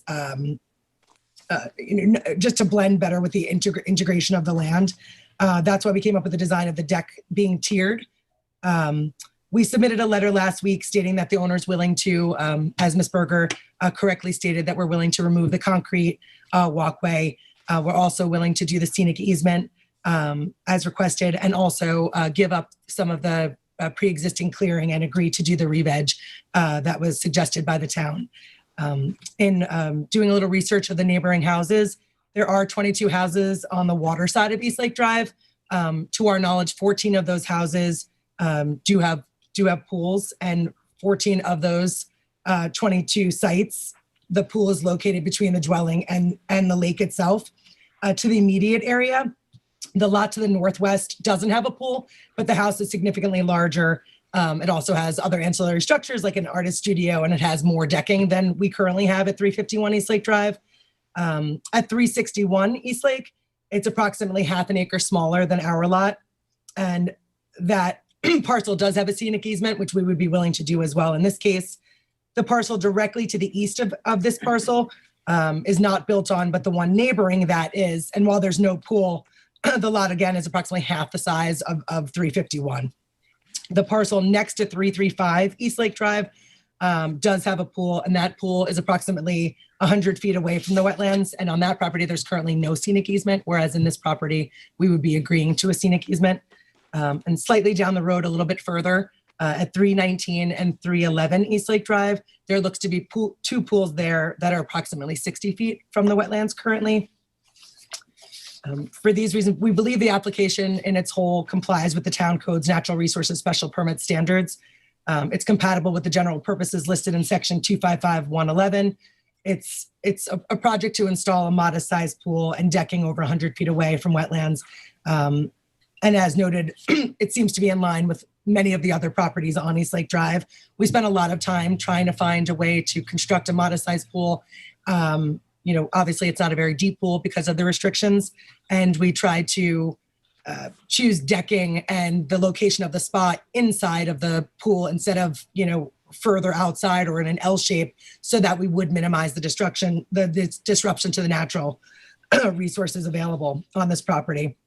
The relevant natural resources, obviously, are the wetlands and Lake Montauk. We feel that offering the scenic easement and the removal of the concrete walkway and revegetating the area as delineated in the town's proposal is in keeping with the town's goal to protect our natural resources. Excuse me. Section 13 of 255-540 identifies 13 excuse me, the section 255, 410, 540 identifies 13 standards. While I'm not going to go through all 13, we do feel like we've spent a lot of time making sure that this particular design and the mitigating factors that we would be willing to agree with at the town's request in exchange for being able to put the pool and decking in is the best possible location and design for this situation.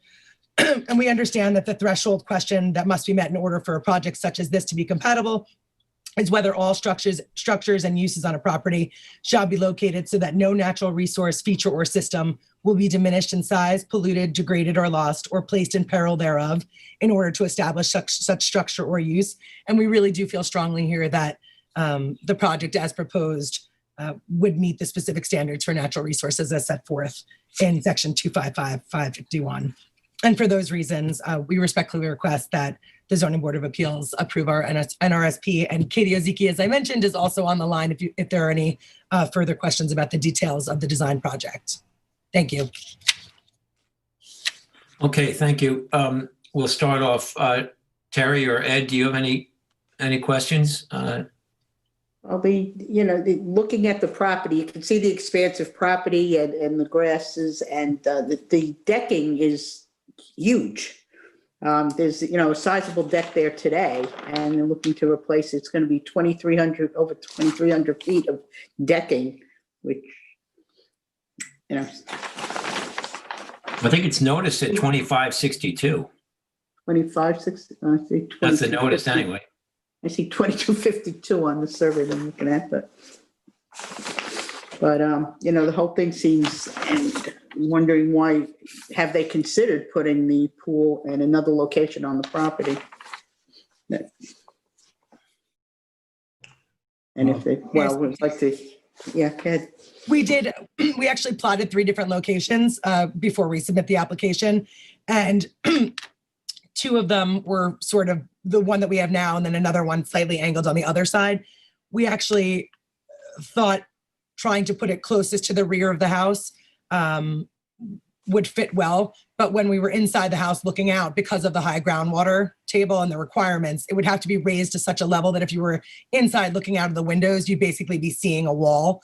That's why we recommended or are asking for a tiered deck, just because any pool, if we're granted the permission to construct one, is going to have to be raised significantly, and trying to have that grade into the natural slope of the property without completely obliterating any view from a window proved very problematic. So the proposed location, we tucked it as far away as possible from the wetlands, and also, tried not to directly block any window views in the current house because it is a single level house.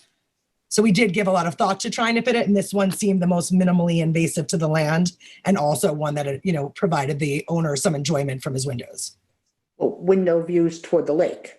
Correct. Outside of the pool dry well, I'm counting 3 more. You want to discuss those? What are those for? I'm going to defer to Katie on that question. Mr. I know there's a little Chairman, bit of a I have to lag ask you to time. let her in. If you want to do that. Yeah, you can let her in, and we'll wait till Katie's in. But I have a question. I'll wait till Katie's in on the call here. Okay. And sure, don't forget to swear her in. I'm sorry. Don't forget to swear her in. Yes, exactly. Right. Thanks, Nancy Lynn. Okay. Yeah. Please stand by, ZBA. Okay, caller, you are live. Hi, Mr. Chairman. Good evening, Katie. Would you give us your spelling and address, your name for the record, please? Osieeki, and my address is 146 Kings Point Road, East Hampton, New York, 11937. Okay, thank you. I'll swear you in.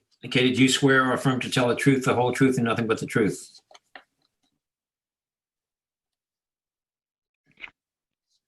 Did you hear that, Katie? You cut out there. I do. Oh, I'm swearing you in. I said, do you swear to tell the truth, the whole truth, and nothing but the truth? I swear. Thank you. Continue, please. Well, actually, Katie, before you begin, just to back up Terry's point, I'm just curious why you're proposing, why you're proposing 2,500 square feet of decking. That's an incredible amount of decking. And I wonder if you could leave that into your comments, your rationale for that. So the placement of the pool was put on the side of the house because where the first floor elevation is, it's noted on the survey, is at 8.1. And the top right now of this pool will be 9.7. So you'd have to walk up to get into the pool if it was put on the lake side. So we pushed it towards the side, and the windows, like Rita had said, are higher, so it's not as disruptive. Since the pool was slid down because there are wetlands to the east on the property, so we didn't want to ask for a variance on that side. The pool had to get shifted towards the lake. So that's how the deck definitely got larger.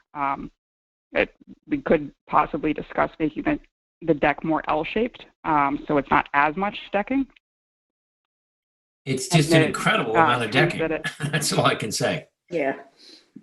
And anyway, I'll let you continue with your other comments. We can circle back, but. Roy, to answer your question regarding the dry wells, we were going to propose to put, right now there's no gutters. There's gutters, and all the runoff just runs off towards the sides of the property. So they were going to be piped to dry wells. That's why there's more dry wells. Thank you.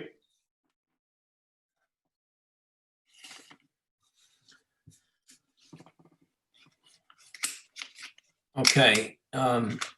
Board members, any questions for Katie or? Well, I guess my question, what I was wondering was, had they considered putting it on the other side of the house, the pool and whatever decking they might need, which might be even out of NRSP jurisdiction? I think there's wetlands up there too. Go ahead, Katie. Yeah. There's no spot on the property that would not require an NRSP. If it was put on the other side, it might be improved slightly, but it would still be within the 150 feet of jurisdiction. It'd still be an NRSP, but it'd be at a higher elevation, a little more upland. Yeah, Katie, I just wondered if you could expand at all on the decking. You mentioned an L shape. I'm assuming you mean against the pool and then back along the house. Is that what you're referencing? Yeah, I mean, that's something that I would have to go back. We'd have to go back to the owner to make sure, he would be okay with that. But I guess that would be an option to keep it all tied in. The deck is roughly 50 by 30. And then you walk up 2 steps, and there's a higher tier that would be level with the pool. So we just have to figure out the steps if the deck was cut slightly. Again, that would, Rita and I would have to go back to the client if that's something that you guys would be more open to. Granted, it is a large deck. This is their outdoor living space. And it is outside jurisdiction in terms of asking for a variance. And they would be willing to put a scenic easement 75 feet from the wetlands, along with removing that concrete walkway and revegetating. It's roughly 3,000 square feet. Well, we could certainly, well, I'm sure the board members would agree, allow you to put this on hold or and come back with something. I would certainly recommend it. I would appreciate Terry? that. I'm sorry, Chairman. Interrupt. Terry or Ed, some comments? Any comments from you, Ed or Terry? Well, I think when you get to the site, as Terry and I did, and you just basically get an idea where this deck is going, that immediately impresses you at how large the deck is. And I'm imagining that there'll be some other reaction to this. It's a very large deck given the size of the house, and it's a very large deck in terms of what it's going to be doing in that location. Now, I understand how it's being placed, and it's being placed within what they hope is going to be acceptable restrictions, but you can't help but be impressed with just how large a deck they're hoping to construct. And I'm just reinforcing what both you and Terry Berger have said, but when you're there, that is absolutely one of the things that you think about in terms of. Yeah. Thank you, Ed. Terry, or any other board members, any comments before we hear from the planning department? No? Okay, well, let's go to the I planning. just wonder going Right. forward, if this, if we have a bad storm, it could be flooded, the pool could possibly get overrun.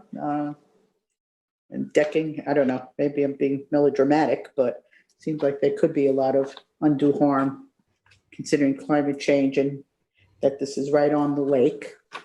And it is in the scenic area of scenic significance. Okay, let's. Yeah. I'm sorry. Okay, Terry, thank you. Let's hear from Michael Delalio of the planning department. Michael, you there? Good evening, board members. Mike Delalio. Good evening, Michael.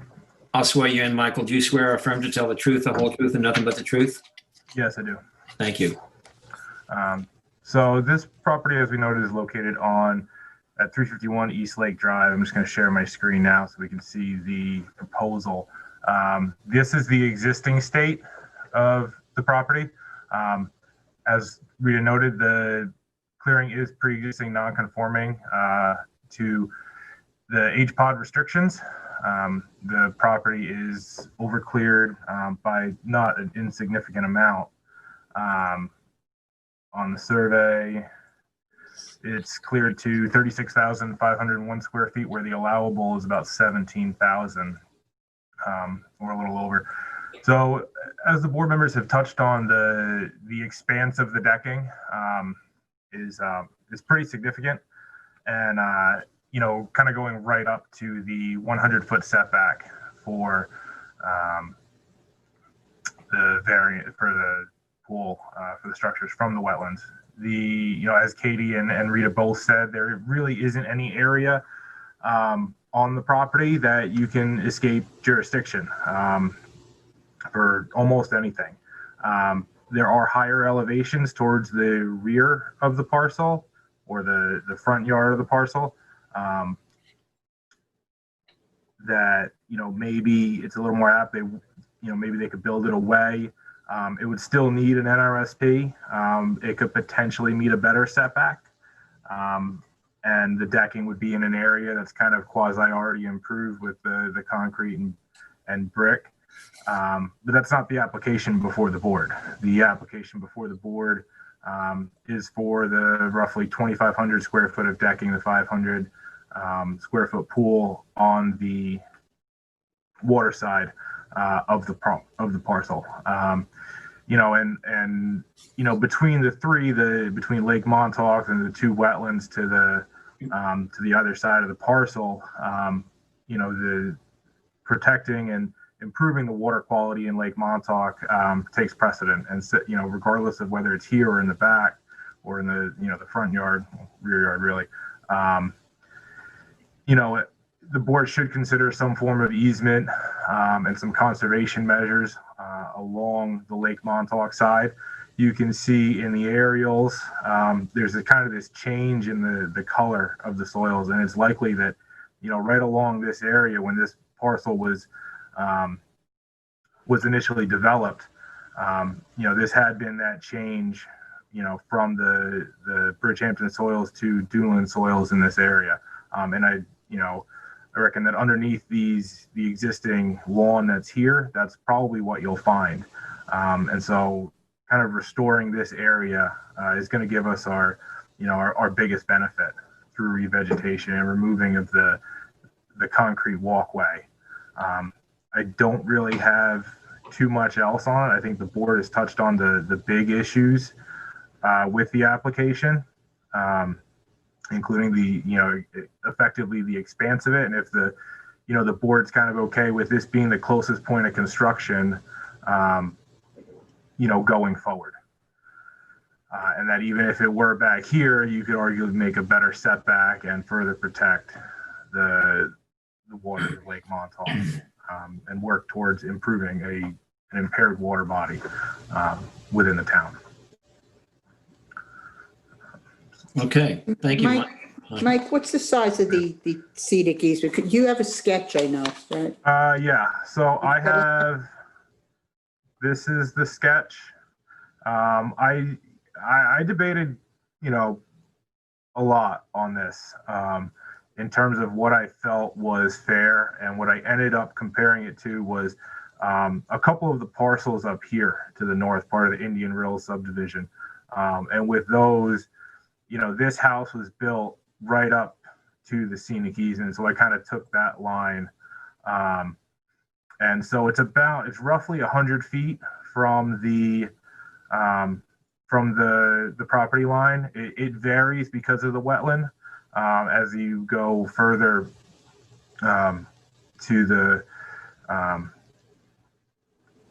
towards the west there, the wetland kind of turns away a little bit from the property, but still in terms of the buffer it'll actually create, it's somewhere between 75 and 90 feet. I mean, I'm no surveyor, so I kind of just took it at roughly 100 feet in Adobe to give us a rough estimate. It would still leave some backyard space for outdoor activities. There's also plenty of space within the pool fencing for outdoor space, plus the significant decking that's there. So if that was shortened up, that they could actually do a little bit more on the scenic easement. Re-veg? Please clarify, shortened up if they moved it decking. closer to the residence. Yeah, I mean, they could. That you can see in the survey that that concrete walk, where the top of that concrete walk is pretty much the 100-foot line. So if we go back to, so that's about here on the parcel, which is kind of where it naturally starts to dip away, where it was probably, originally cleared, and this kind of became a, kind of a duney area prior to the initial development of the property. So it seems like a natural place for an easement.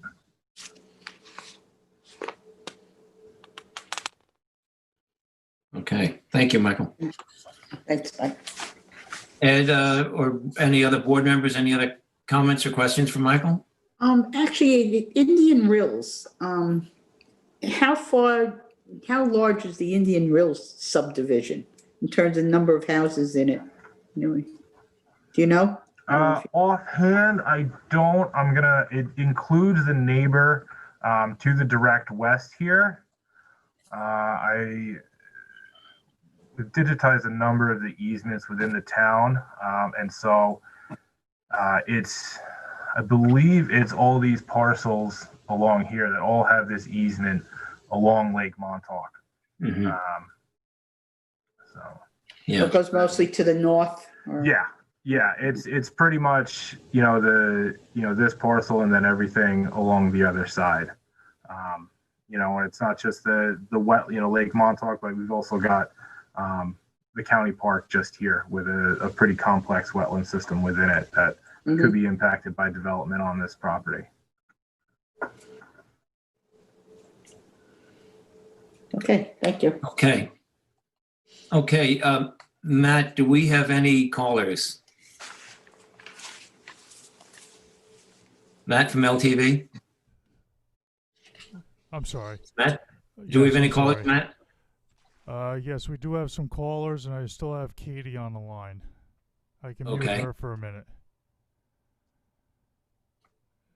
Should I continue with the callers? Yeah, take a call, please. Yep. Okay, give me 1 second.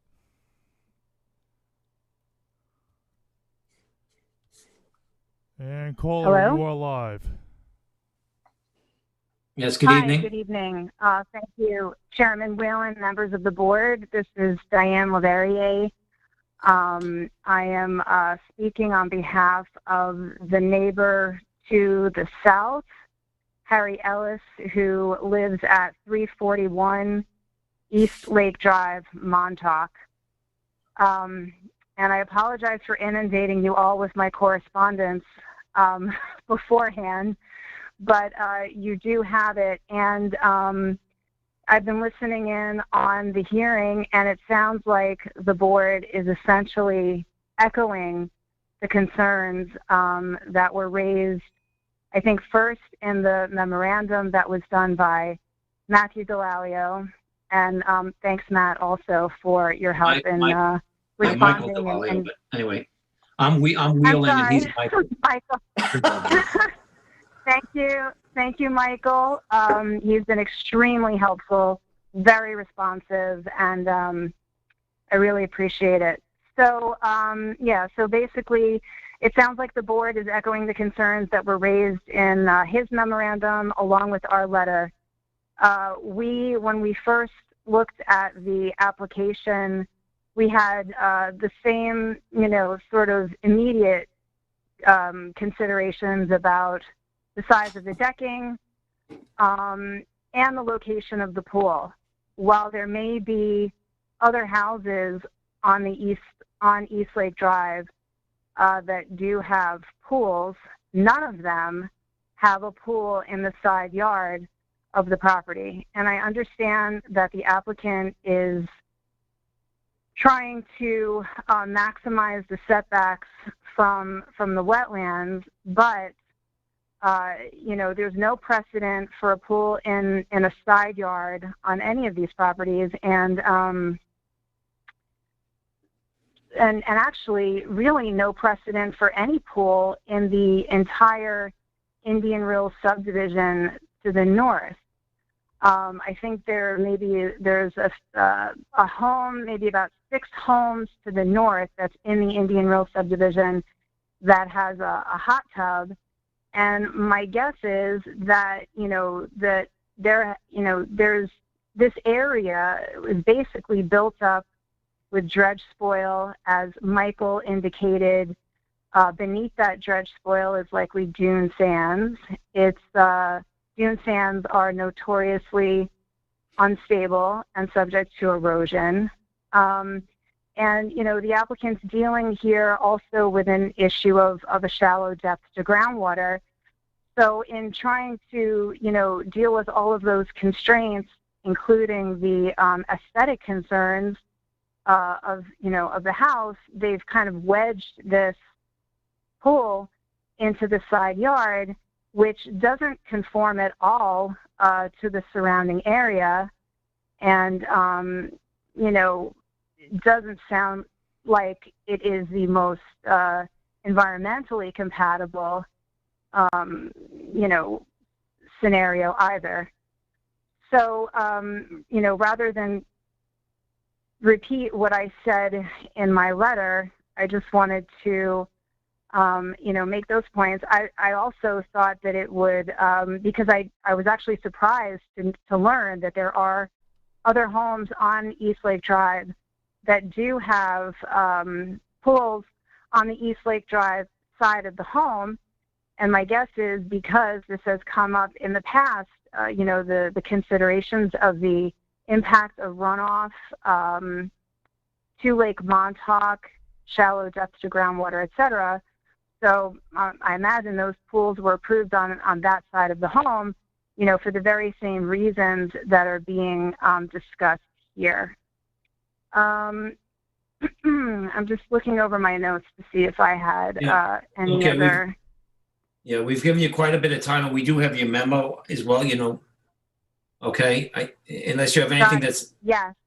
Yeah, I think, we normally give 3 minutes. Okay, There's just one other thing I wanted to mention. This property is flood zone X, but my client's property is flood zone AE.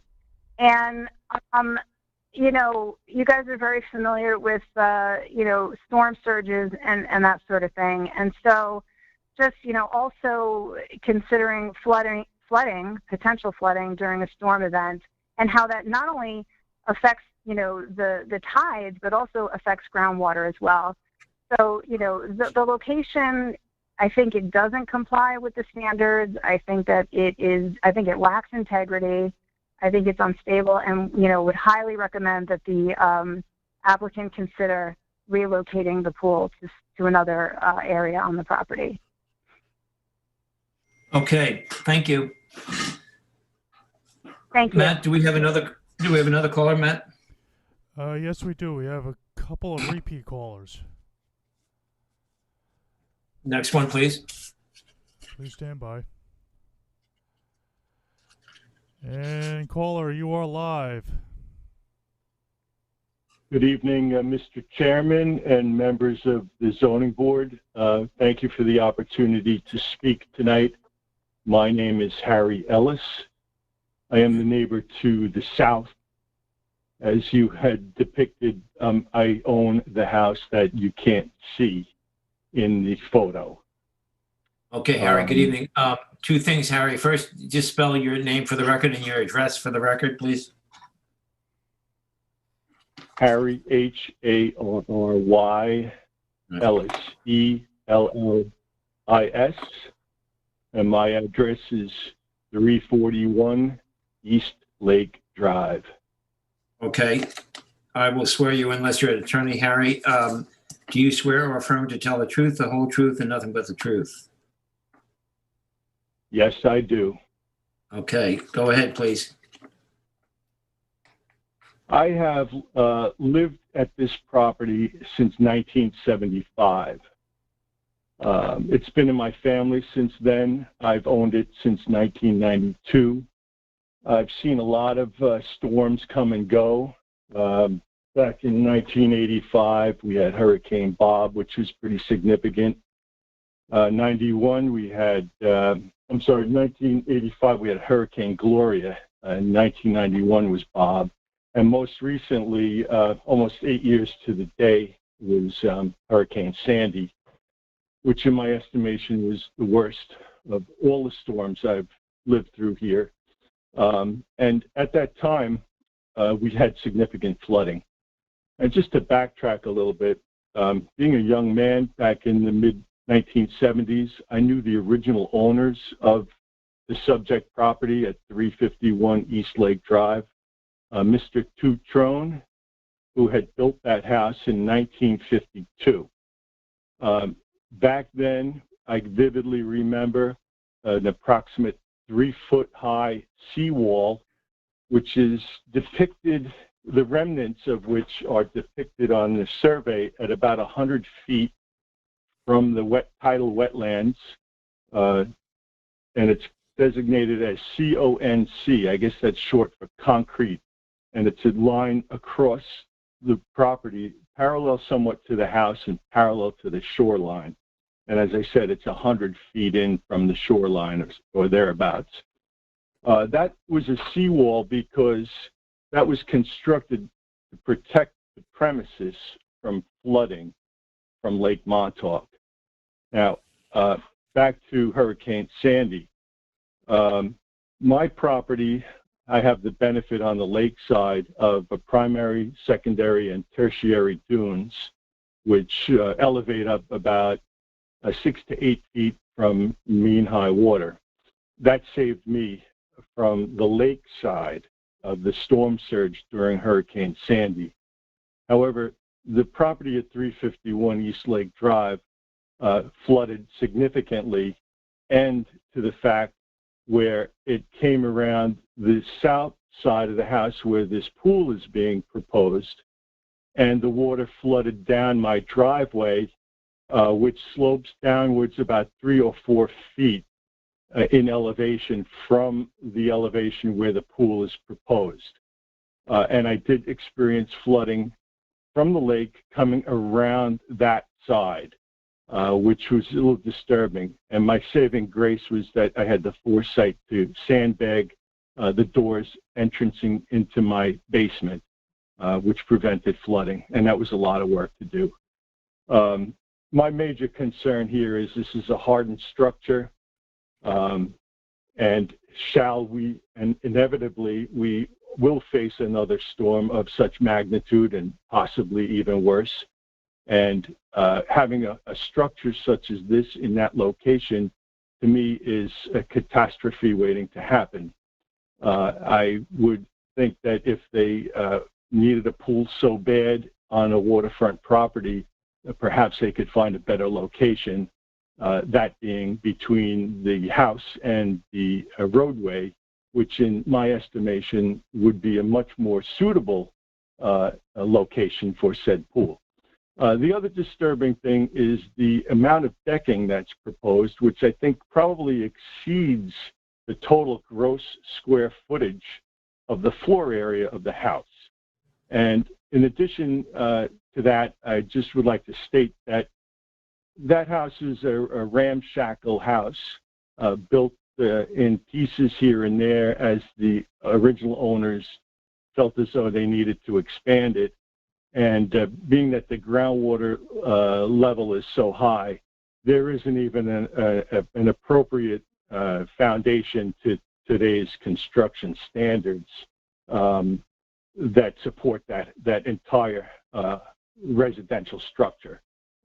So inevitably what you could happen is the house gets washed away and you have a pool left standing, or a pool, what's left of it, somewhat left standing. But if you go down to the lakeside of the property and you look at the house, it's almost flat, plain from the mean high water mark to the house itself. There's no dune, there's no protection. It's just a flat piece of land that has no protection from a storm surge. I think I would appreciate it if the board considers very strongly this application and the location of the swimming pool. And in closing, I would just like to state that the pool being elevated 4 feet above grade at that location would put it about 8 feet above my grade where my home sits. So I have privacy concerns, I have noise concerns, I have concerns about lighting, casting from that property onto my property, in addition to the flooding, which is paramount out of all of them. But I would respectfully request that the zoning board tread carefully with this and recommend a more suitable, appropriate, and safer location for the swimming pool. And again, thank you very much for allowing me the opportunity. Okay. Thank you, Harry. Okay. Thank Do we you. have any other callers? Any other callers, Matt? Yes, at least one more. Okay. Go ahead, please. And caller, you are live.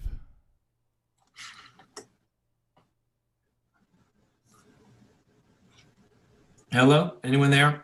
Sorry, give me one. Caller? Caller, you're live. Hello? Are you there? All right, I'm going to go on to the next one. Next one. Yep. And you are back live. Hi, this is Diane Leverrier again. I think I've said everything, that needed to be said.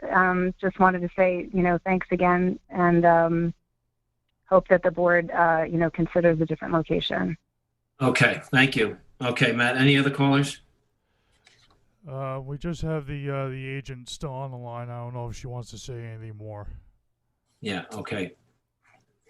Okay, Katie. Any final comments here? Hang on, sorry.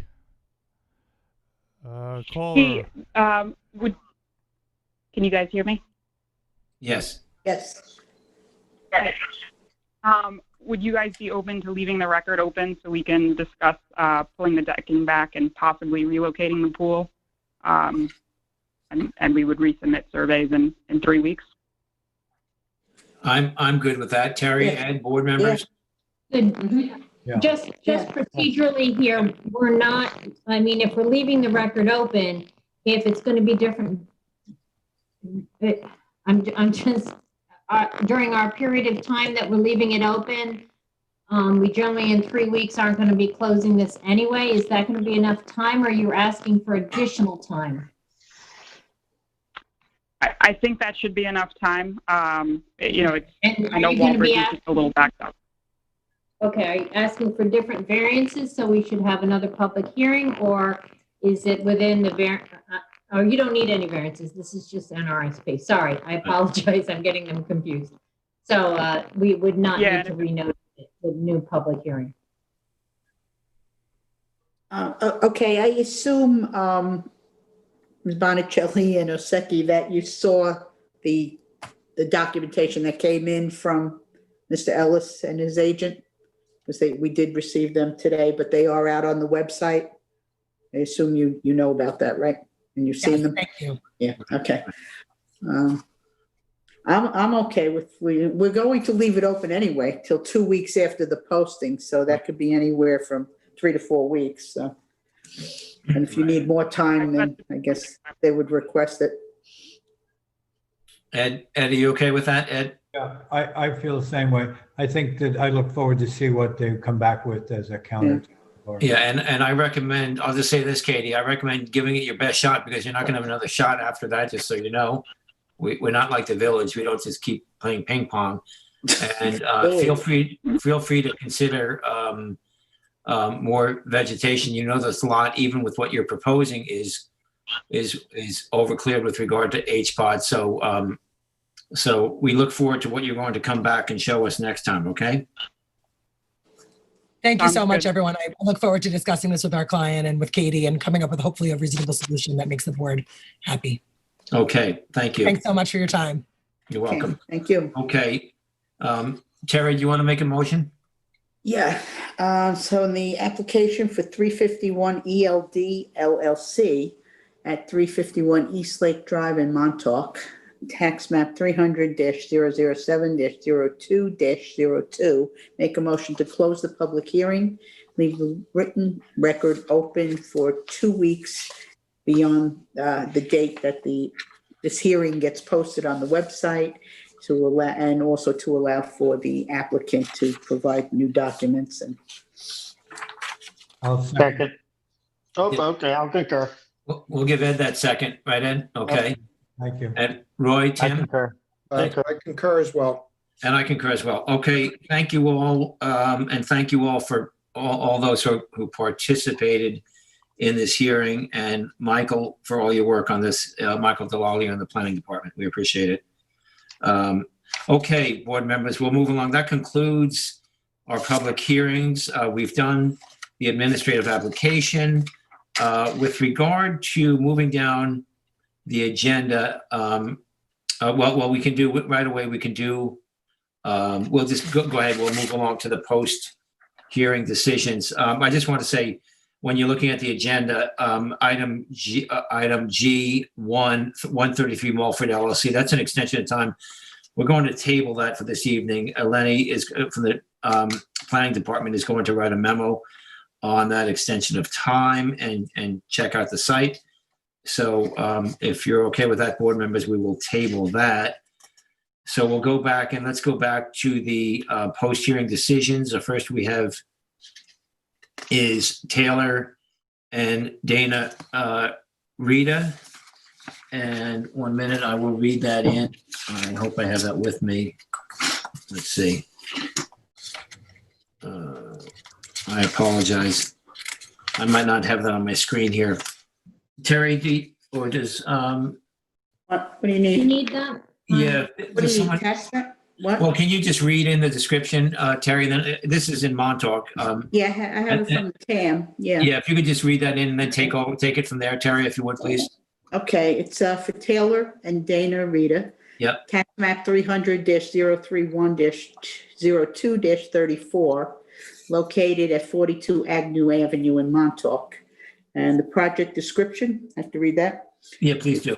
Construct a 400 square foot first floor deck under an existing second story deck, allow an enlarged outdoor shower and fencing to remain, install a new IA sanitary system with retaining wall, and to relocate windows and doors on the existing garage within jurisdiction and setbacks of freshwater wetlands.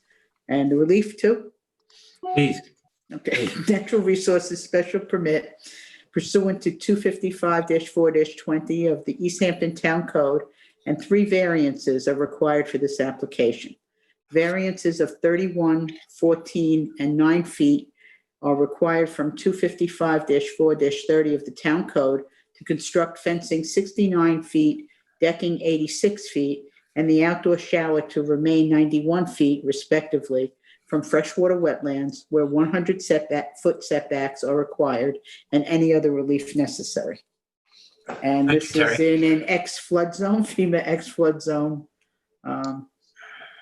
type 2 secret. Did I leave anything out? No, I think that's good. Thank you. If you just want to continue, Terry, go ahead. Yeah, okay. Great. I guess you'll recall this. It's at 42 Agnew, which is in Ditch Plains. We all know about Ditch Plains and very small parcels. This is a parcel that is 7,320 square feet in total. And Terry, 1 second. I am going to interrupt because the planning department has offered on the next two discussions to pull up the survey, just which I think is nice to have for reference. oh, okay, good, yeah. Michael is doing that, I believe. Thank you, Michael. Okay. Great. Excellent. Great. Thank you, Michael. So the basic application, all right, this is they want the decking. You could see on the survey there, the darker striped area there. It's on the front and the side of the house. All the decking is proposed to go under an existing second-story deck that already exists around that entire area. And right now that's currently like driveway, it's gravel. And then the outdoor shower that's shown there was a shower that existed and was made larger over time from 4x4 to a 6x8, I think, or 4x8. I'm getting tired. This is past my bedtime here. Hang on. I have this written down.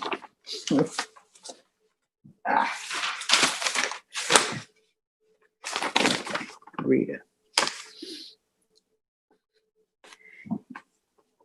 Yeah, it's 6x8. Yeah. 6x8 is what the shower is now. Yeah. Okay. And they're requesting to legalize that larger size. This house is pre-existing non-conforming. Now, the other part is that they have offered to do an innovative alternative IA system, as you can see there on the side of the garage. The garage is not used as a garage. There is a garage door on the back portion of that, and then the wood deck, which they also want to make legal. And it's used for storage and some living space, but there is no, there is air conditioning in it, so there is electricity, but there is no plumbing in that area at this point in time. So basically there are 4 bedrooms in this house existing today, and the decking comes to 400 square feet. And we need the 31, they're requesting the 31-foot variance for the fencing, a 14-foot variance for the decking, and 9-foot variance for the outdoor shower. Now, with the mitigation that they are offering of the IA system, I do think that this meets the standards. We know that a lot of this was pre-existing, non-conforming, or pre-existing. And I do think that it meets the standards for that. It's not going to have the decking and the shower that's already there. It's not going to have a negative impact. The benefit to the applicant will not outweigh does outweigh rather the detriment for the town as a whole. I believe it's minimum variance is required for where they're putting those, and they are going over already improved areas. So I am looking to approve this application. The one concern that I have is about the garage area, and I believe we did speak at the public hearing about having them CNR or give us a covenant that there will not be, in perpetuity, there will not be any plumbing added to that garage area. And so with that, and I believe they did agree to that. There were some questions about the little retaining wall for the IA system, but it does seem to me like it will not be a detriment to the next door neighbor from the way it was described by the agent. That's basically it. The house was built, I guess their last C of O, or the house was built in 1972 for the house in the garage, so it is pre-existing. And there were windows and a door that were put in that frame garage where they have a drum set. And I guess the story on that is that they had a permit to renovate the house, and somehow when that was done, there was some framing done for those windows. And now they're looking to legalize those too, but there is no additional work being done on those windows and the door. And I do think it meets the NRSP standards, and even the fencing. I think there'd be more harm right now to remove the fencing. It's kind of embedded in a lot of shrubbery when I was there. So I think the 31-foot variance for the fencing I'm okay with also. So I am looking to approve the project as a whole, and with the agreement of the conditions on the garage, that no plumbing be added to that in the future. Okay, thank you. Thank you, Terry. Let's see, Ed. Ed, I believe this was before your This was before he was on. I don't know. Can he comment, or I don't know? It's probably he vote on it. Probably He not. shouldn't add to the record, so I apologize, but he really shouldn't. Yeah. Okay. Yeah. All right. Okay. Thank you, Terry. Board members, any comments? Mr. Chair, I agree with Member Berger. I think she laid it out well. I have nothing else to add. Tim? I also agree with Terry's very thorough analysis and agree that it meets the standards. Thank you. And I have the same comment. Thank you, Terry, for your work on that. And I agree with you as well, and have no further comments. Okay. Council, we good on that? Yeah, I don't need anything else on that one. Okay, thank you. Okay, now we'll move along. I believe this may be the last thing on our, no, we have a couple of resolutions. Okay, so next, as far as post-hearing decisions, we have Heidi Ho is the name of the applicant. I will read that in. This is in my Amagansett district. The lot size and location here is 11,857 square feet at 212 Shore Road, East Hampton, Town Trustees, unfiled subdivision. Amagansett, tax map number 300-85-1-6.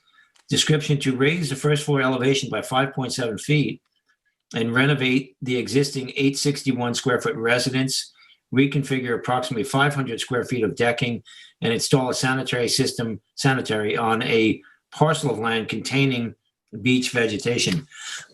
Excuse me. The relief sought is a natural resources special permit pursuant to 255-4-20, variances from 255-4-40, minimum dune crest setbacks of the town code, and any other relief necessary. The following variances are required. Variances of 25 feet and 33.2 feet are required to construct the residence and decking 50 feet and 41.8 feet respectively from the dune crest, where 75 feet is required. They're actually not constructing the residence or the decking, but they are elevating it. But nonetheless, this is in a A5 residence VE velocity flood zone of 12 feet. The secret class here is type 2. And thank you, Planning Department, for putting up the the survey there. This, you recall my field report, board members. It's obviously it's just spectacular out there. Almost anywhere along Shore Road is beautiful. And as we all know, these were the old fishing cottages that became a community over time. And Michael Delalio did an excellent job here on this, on his technical analysis, I feel. This is a unique, I think this is a unique application for us in that, as Michael notes, this is one of the first or the few that we've dealt with on the north side of Shore Road where it isn't a redevelopment of the site, but they are elevating to meet FEMA, which requires 14 feet, I believe it is, in flood zone 12. They are elevating at it is velocity 12 feet. They are elevating at 5.7 feet to meet FEMA. and the reason I'm leaning towards approving this application for the following reasons. It is not expanding. They are not expanding the footprint of the residence. They are not increasing the bedroom count. They are not increasing the decking. They are changing some concrete patios into decking, which we all know is a better material than the concrete footprint. And they are installing a new IA sanitary system without increasing the bedroom count. That certainly is going to be a plus. As you see, it's that system is taking up, it's as far away from the wetlands or from the shore as it possibly can be. And it takes up that whole area where if this were to be redeveloped as an option, as Michael points out in his memo, the house could be possibly moved back a bit, but obviously that is where we would want the sanitary system to be, where you see it there.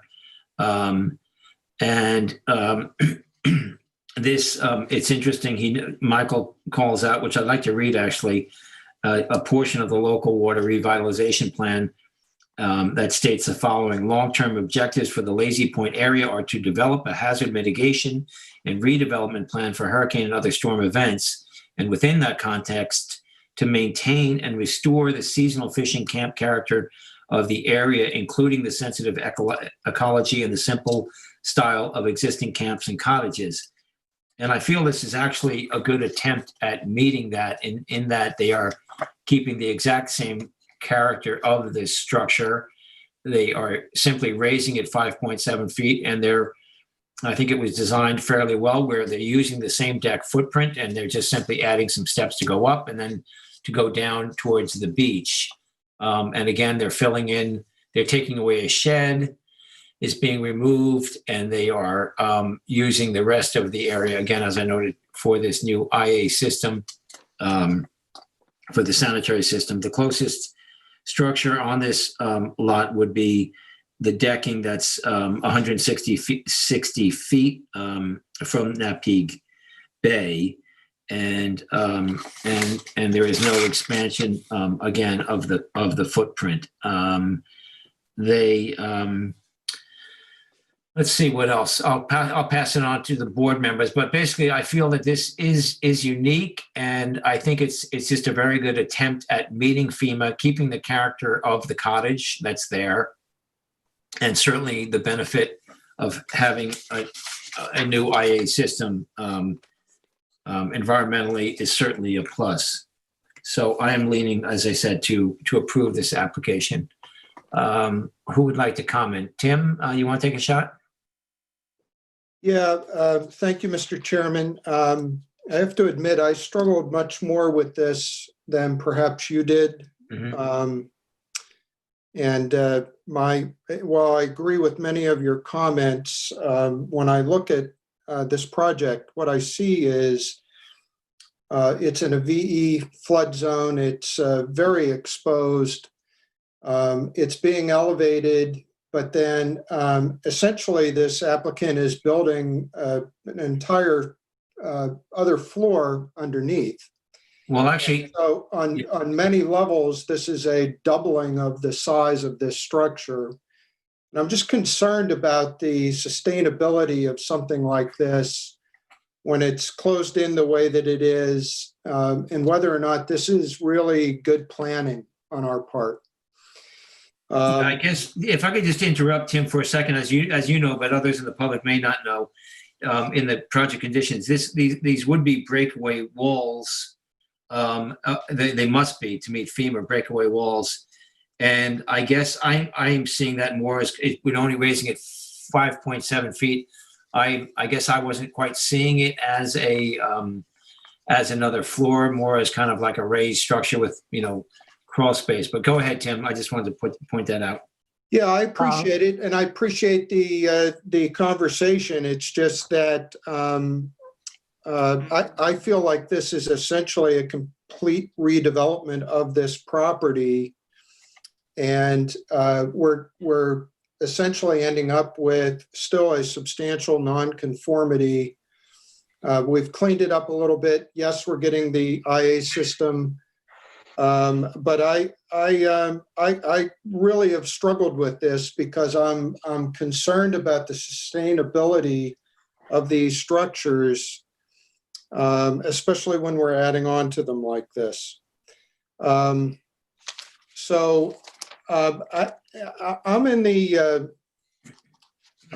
struggling to find where this meets our standards. Mm-hmm. I just think the overall project still leaves a structure that is extremely vulnerable.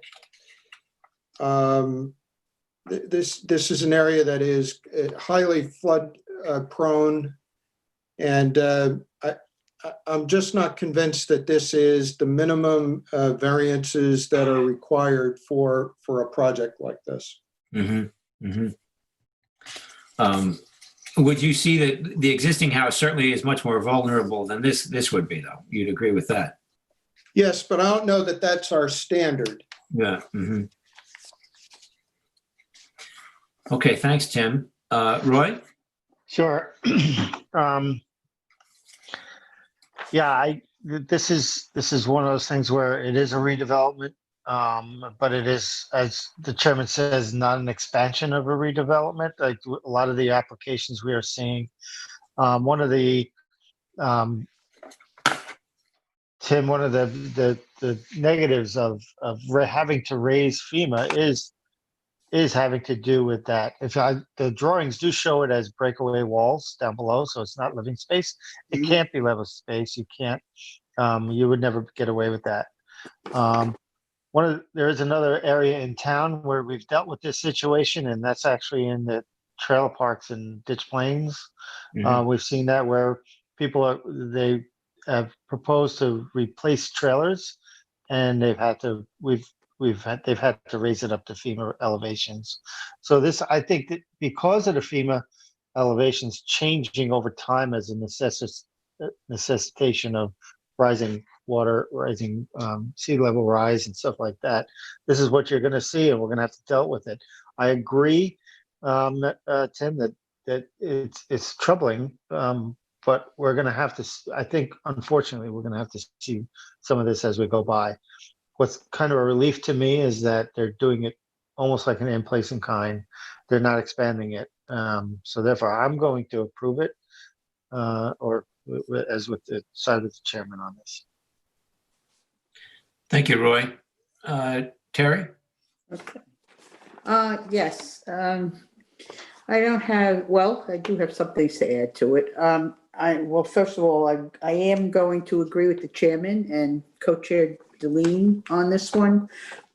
For some of these reasons, I understand everything Tim said, and it always gives me concern too, when this kind of thing is happening with these renovations. However, a couple of things drove me to a positive conclusion on it. And like right now, the house, it's not like this applicant is trying to make something bigger. If anything, she's making it smaller. You've already mentioned the IA system, which I guess will be a requirement. But today, the house is 3 bedrooms with 4 rooms in total. What it will be is 2 bedrooms and 3 rooms in total after this project is done. There's There's no insulation right now in the house, and as far as they're all going to be, it's going to be up on pilings, it's going to have the breakaway walls, and they're going to remove the existing foundation. So I don't really see this as being a larger house for living use.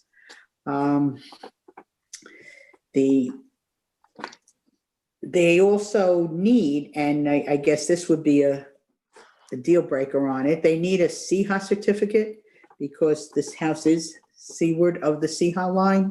And now that's not in our purview, but I guess that would kill the project if that's not approved.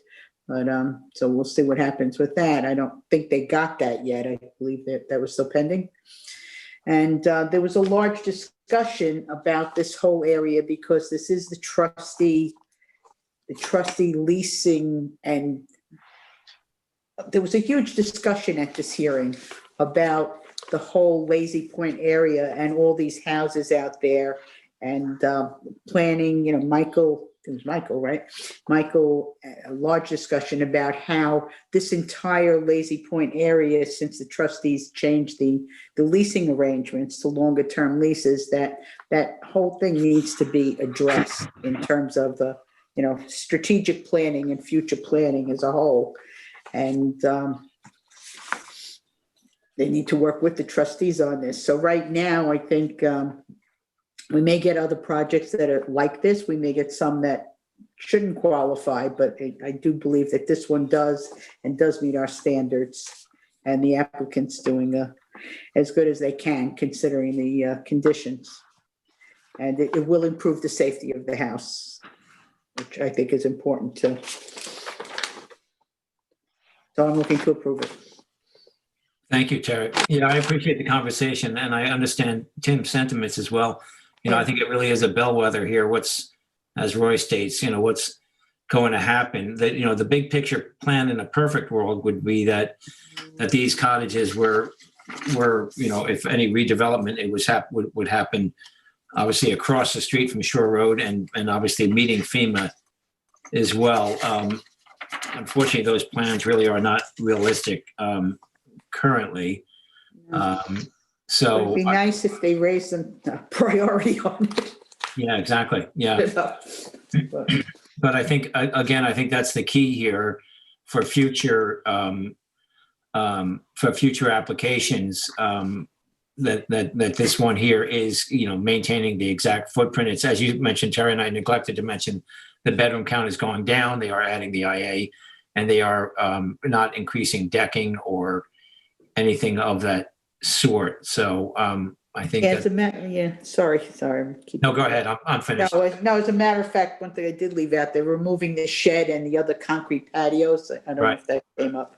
Right. Yeah. Any other comments, board members? Tim, anything else from you, Tim? No, I just, I fear that we're entering an arms race here, and that this will be the first of many. And I'm just concerned about the sustainability down there. Mm-hmm. Yeah. Yep. Okay. Thank you all. Council, we good on that? All set on that. Okay. Okay. Thank you. So we will do now the final thing. I believe our final two items are two resolutions. You also have the minutes? Oh, we have the minutes. Yes, we do. I did read the minutes. But something made a noise there. I did read the minutes and they looked fine to me.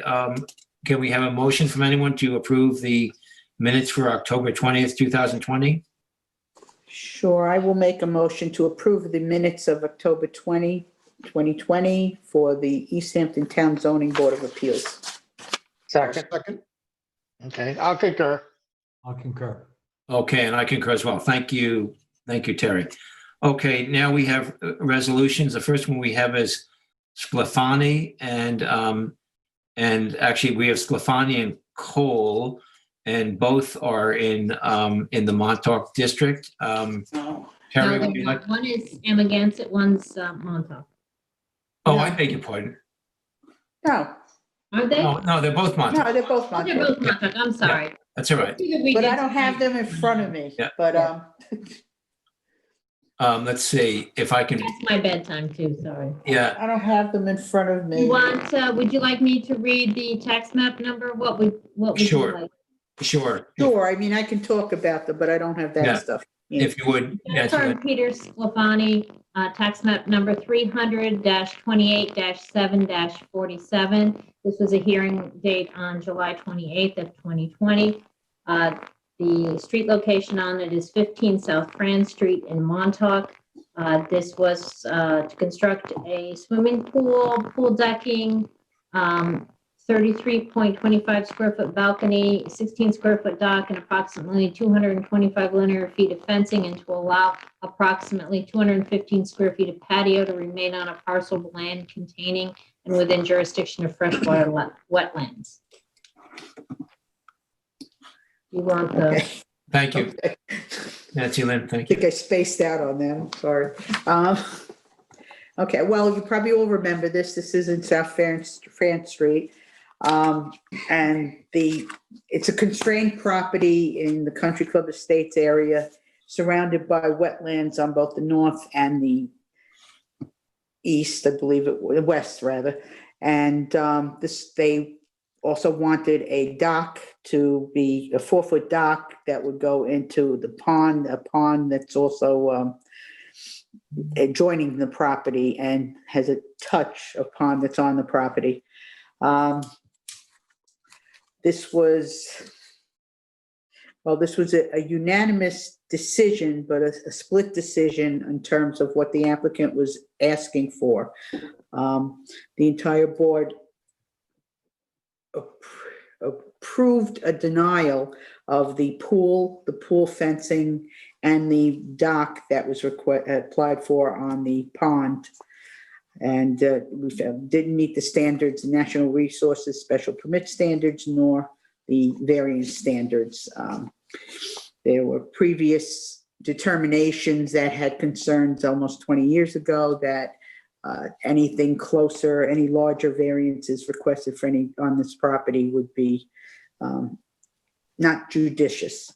Anyway, so it was a denial of the pool fencing and the dock, and there were some small items, a second-story balcony that was applied for, which we did approve also unanimously, which is going over an already existing first floor decking, and a stone walkway that was done without a permit that we are okaying, which goes between the garage, the detached garage, and the house itself. So those two items were being approved. I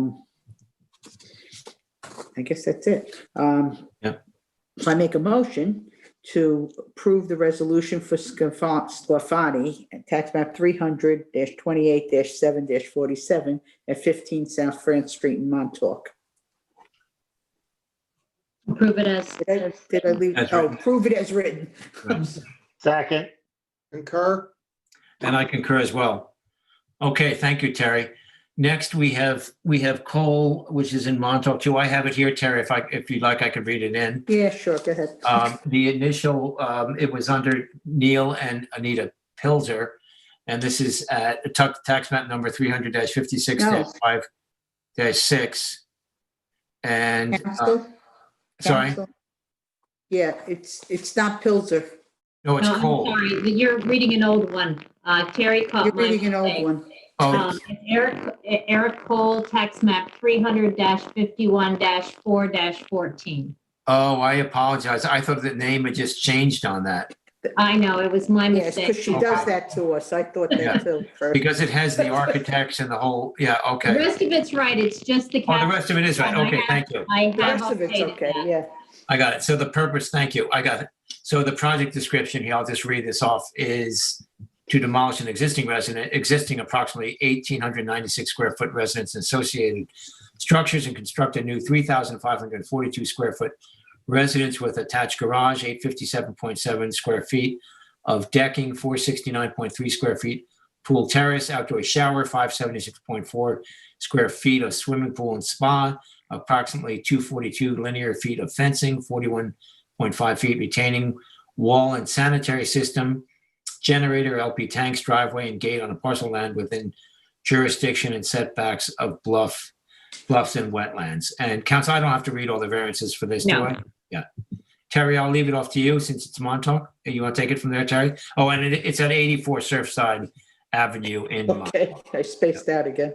That's right. It's Surfside, it's not North Surfside, right? Surfside. Surfside, yeah, 84 Surfside. Okay, well, this was a very large redevelopment of a property, currently pre-existing house that sits right on the bluff crest itself today. And the applicant is going to be, it's a complete redevelopment, and they're going to move everything landward. There was still variances required, but this was a split decision. 3 board members approved the project and 1 dissented. I dissented. So for Cole, do I need to say anything else? Just for Cole, I make a motion to approve the resolution for determination. Eric Cole. We have it as resolution. You resolve to adopt the determination as written. Oh, I'm resolving to make a motion to resolve the determination as written for Eric Cole, tax map 300-51-4-14 at 84 Surfside Avenue in Montauk. Second. As written. Concur.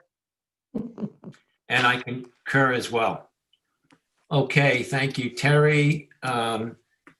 Council, anything else on your end? Nope, we're all set. Okay, I think we're all set. Okay, board members, thank you all very much. Vice Chair, could we have a motion from you, please?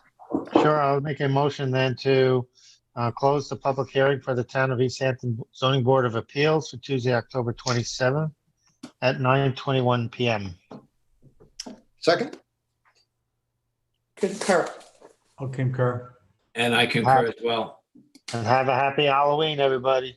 Oh, yeah, that's for sure. That's for sure. yeah. Don't get too scared. Thanks Saturday you all. night, it's gonna be cold. Wear a warm costume. Thank you all. Take care. Thank you. Bye-bye.